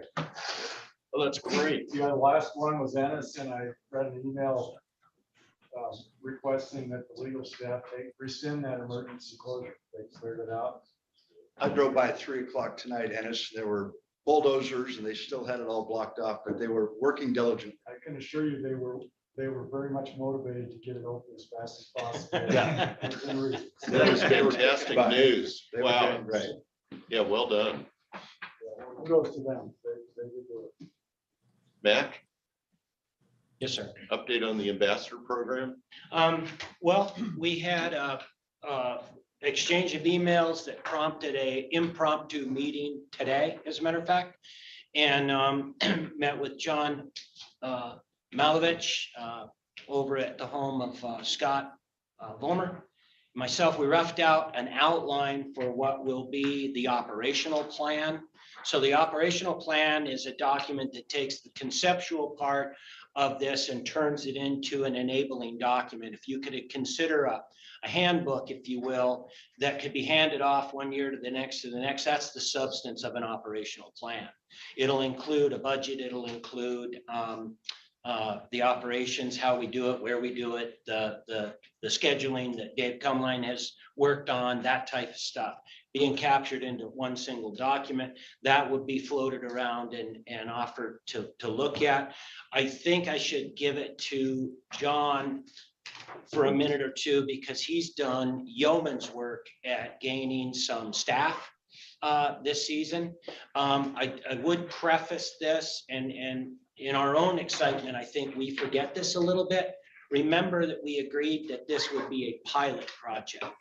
We're getting out there to test drive this little cart and see if the wheels stay on it. Perfect. And so we're scaling it, we're adapting to it. This is very much a pilot project.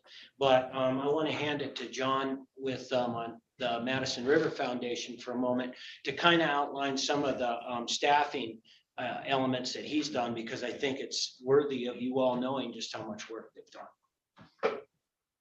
John? Yes, thanks, Mac. Thanks, Commissioner. So when we looked at this, going back 2 years, I guess, when we kind of started to consider the need for something like this, we wanted to make sure that the river was considered in this process and the ambassadors were there to be ambassadors for the river system, for conservation, for education, for etiquette, and for satisfaction of use of the resource.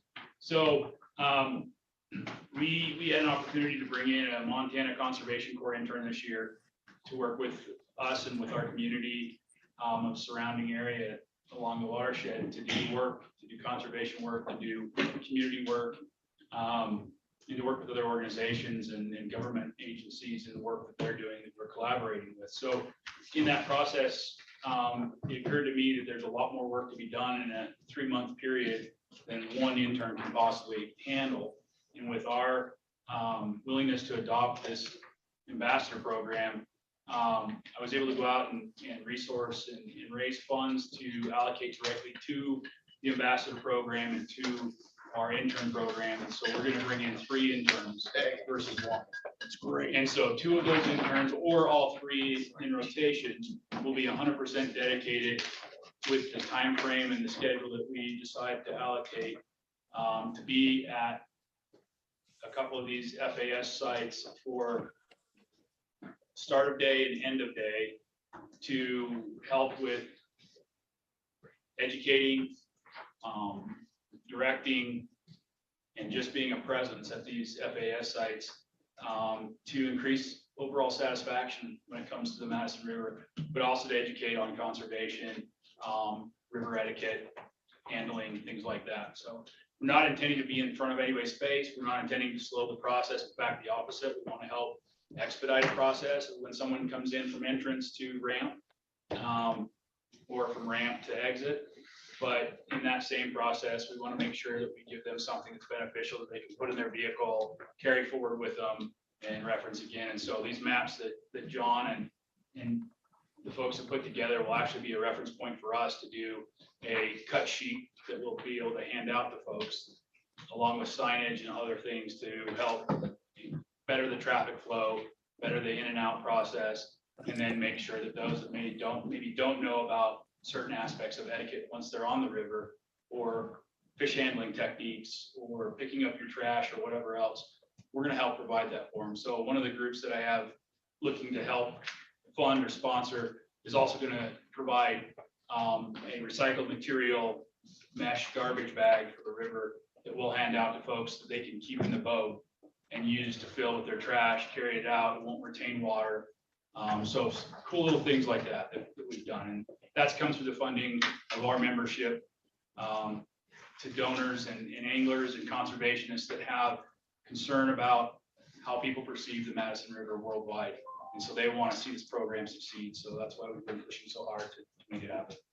That's great news. Great report. John, are you, is the foundation ready to accept gifts related to this program? Yes, yep, we have an allocated fund specifically for our ambassador program. Okay, great. So we've already received a couple here and there, but every little bit helps. Yeah, let's all try to rally some donations for this. There any kind of evaluation plan or final report written into the ops plan? Yeah, Mike, we basically grabbed this today and roughed it out, and I'll type it up, but we outlined what that plan should be. We allocated some writing assignments. The intent would be that would get tossed together, put out in front of this group, subject matter experts have a chance to look at it, and we'll refine it. I mean, this is going to be a work in progress, and but it absolutely includes a evaluation. Well, I think, Mike, your group, if you just did a survey at the end of the season, what's the perception? Does it add value? Well, we'll build all that in, Casey, Okay. our commissioner, to see how that works, because we've had some conversation. I mean, this is built on the premise that 70% of the dissatisfaction 5 years ago documented in department surveys were related to the FAS. That's where the dissatisfaction was. Right. And so if we use that as our benchmark, and we even through this pilot program demonstrate some measurable difference against that, that is the kind of empirical evaluation that can happen, but there'll be the subjective evaluation as well. The great thing about the MCC interns is they're required to report on all their service and what they did, what they learned, what was accomplished. So as an organization, we'll be able to use those reports on a daily and weekly basis to find out what information they're sending out and what they're getting back, what they feel that they're doing and what they feel like they're accomplishing, and maybe what they don't think they're doing. So that can all be reported back as well to this, to the group as large. So That's excellent. Any questions for John or Matt? Great meeting. We're going to finish early. Your favorite part. I just want to thank you all for the commitment, and it really feels like things are starting to move here. I think we've already got our key topic for May 19th. We may have some additional work after that meeting, so if you would all just keep the 26th as tentative. I want to bring this cleaned up with your You bet. requests. That would be great. We need to build that into the package. Mr. Chairman or Commissioner, I want to point to Dan. Dan opened his home on so many different days and invited a fairly animated group of people, to the point where one day his wife, who happened to be there for only one meeting, she didn't make that mistake again, locked herself in the office and closed the door because these discussions were robust. And Dan, as the adult in the room, counseled us the next time we got together that said, if we're going to argue, we got to keep at least 1 foot on the floor when we're reaching across the table. But it was really a credit to Dan's skill at pulling us all together and his writing of those summaries, and just a lot of hours of facilitating a good meeting, and then making it available for people to be able to zoom in if they needed to. So No, thanks thank you, for Dan. that. Tip of the hat. Agreed. Thank you, Dan. Yeah.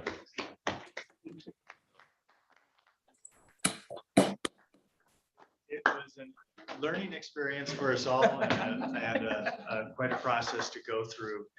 And I think we covered a lot of ground and learned a lot. Very Look forward effective. to probably refining a few more things as we get some feedback from staff.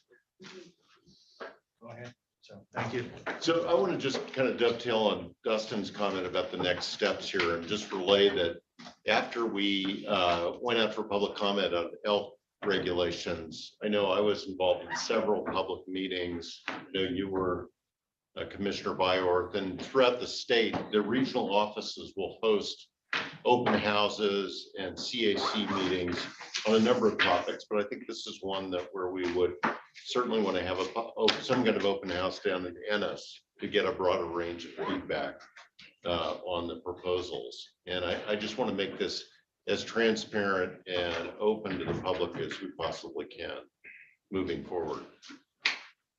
So along those lines, let's hear from anyone who has comments or questions from the assembled group here.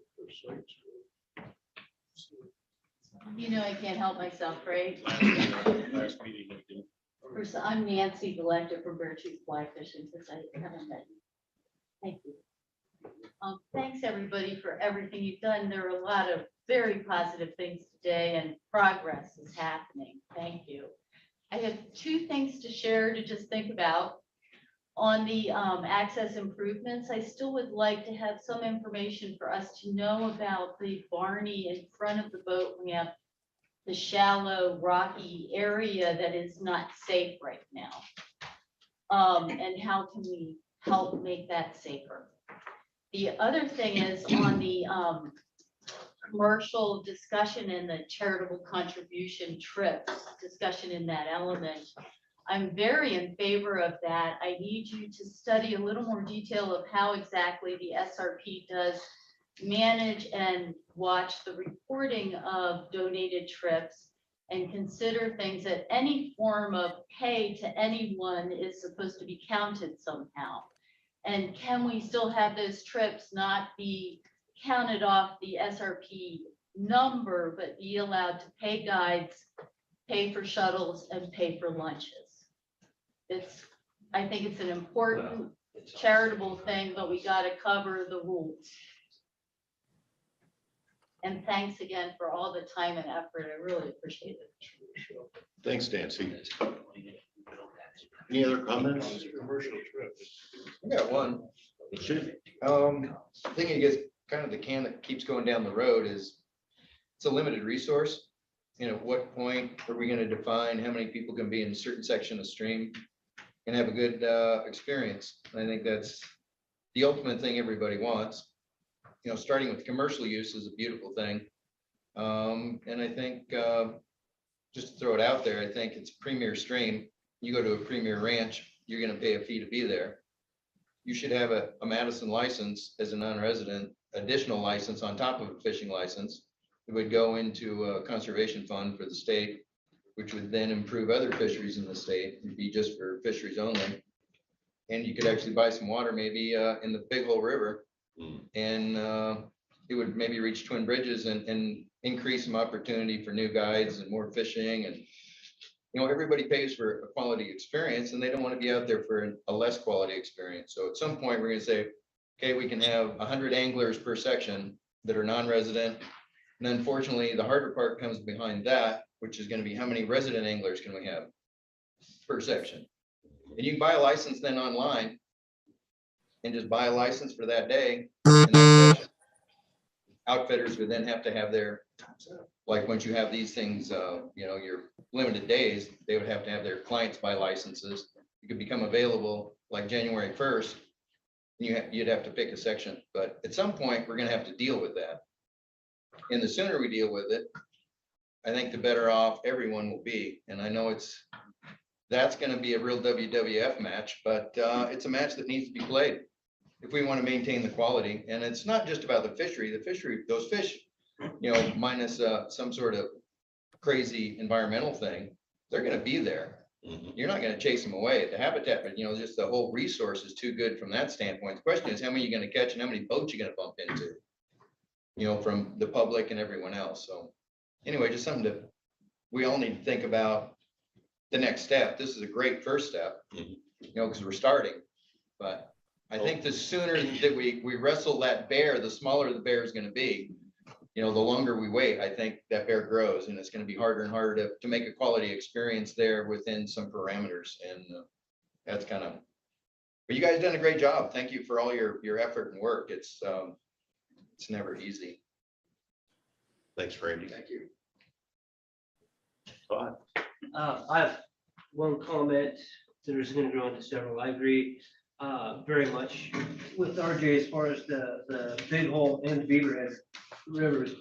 One of the rationales of only 50% of the days being used over there, it's not necessarily because big outfitters are sitting on the days.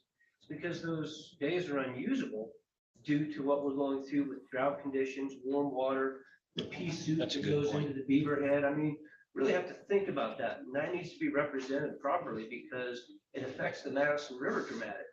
Where do those guys all go when the rivers are weak? They go to the monster called the Madison.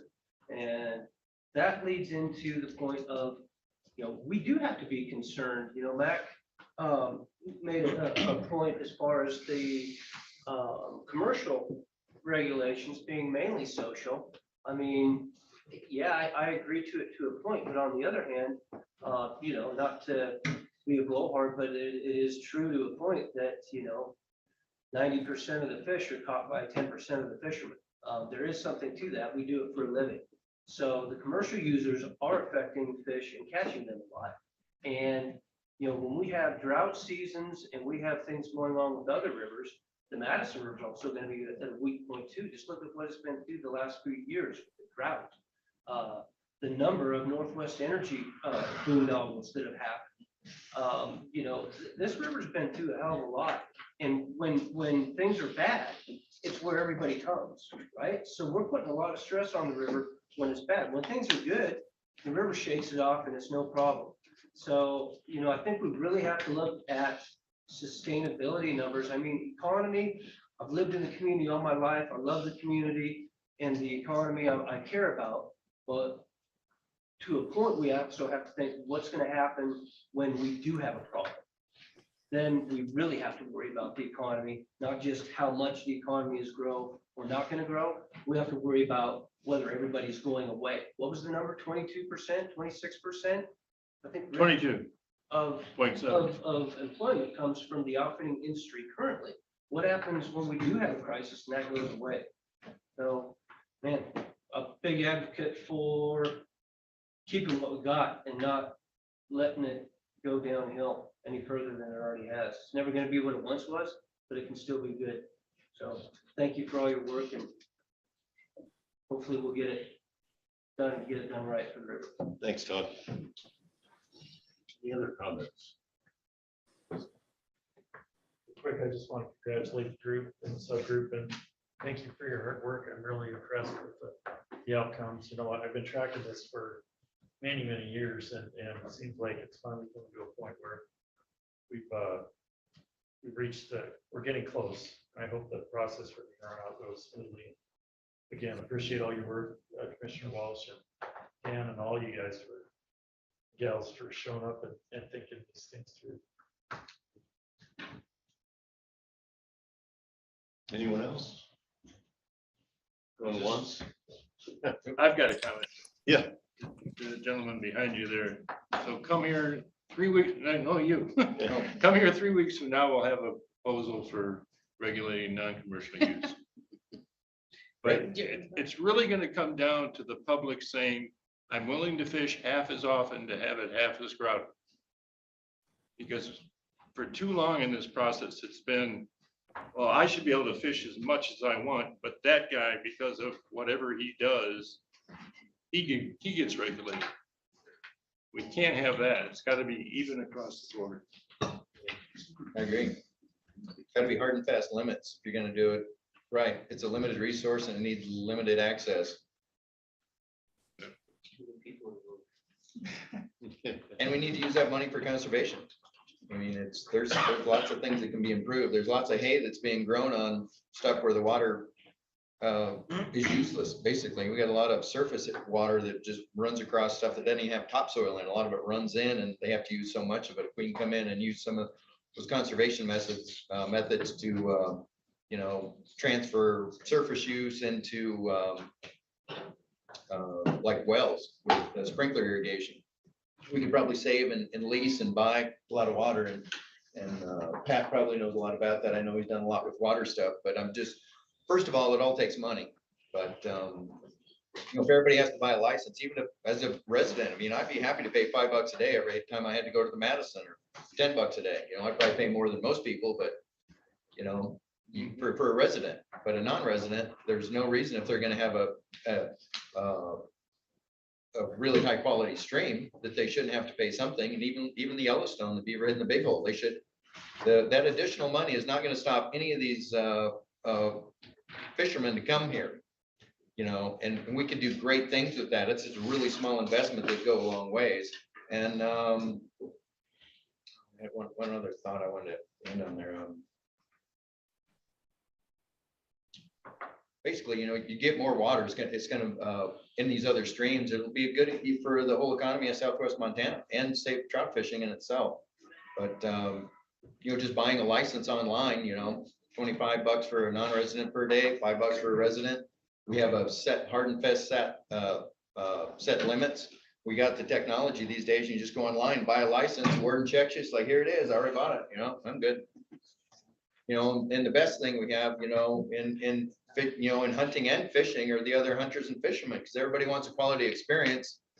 They're kind of 85% of the deal, that they're more about maintaining that everybody in their group has licenses and is legal. Then, you know, as I always looked at it, 85% of the people are following the law, 15% of the people cause most of the chaos in this world. Well, with that, let's wrap it up. Congratulations on the This is road. the fastest meeting. Yeah. Thanks, everyone. What?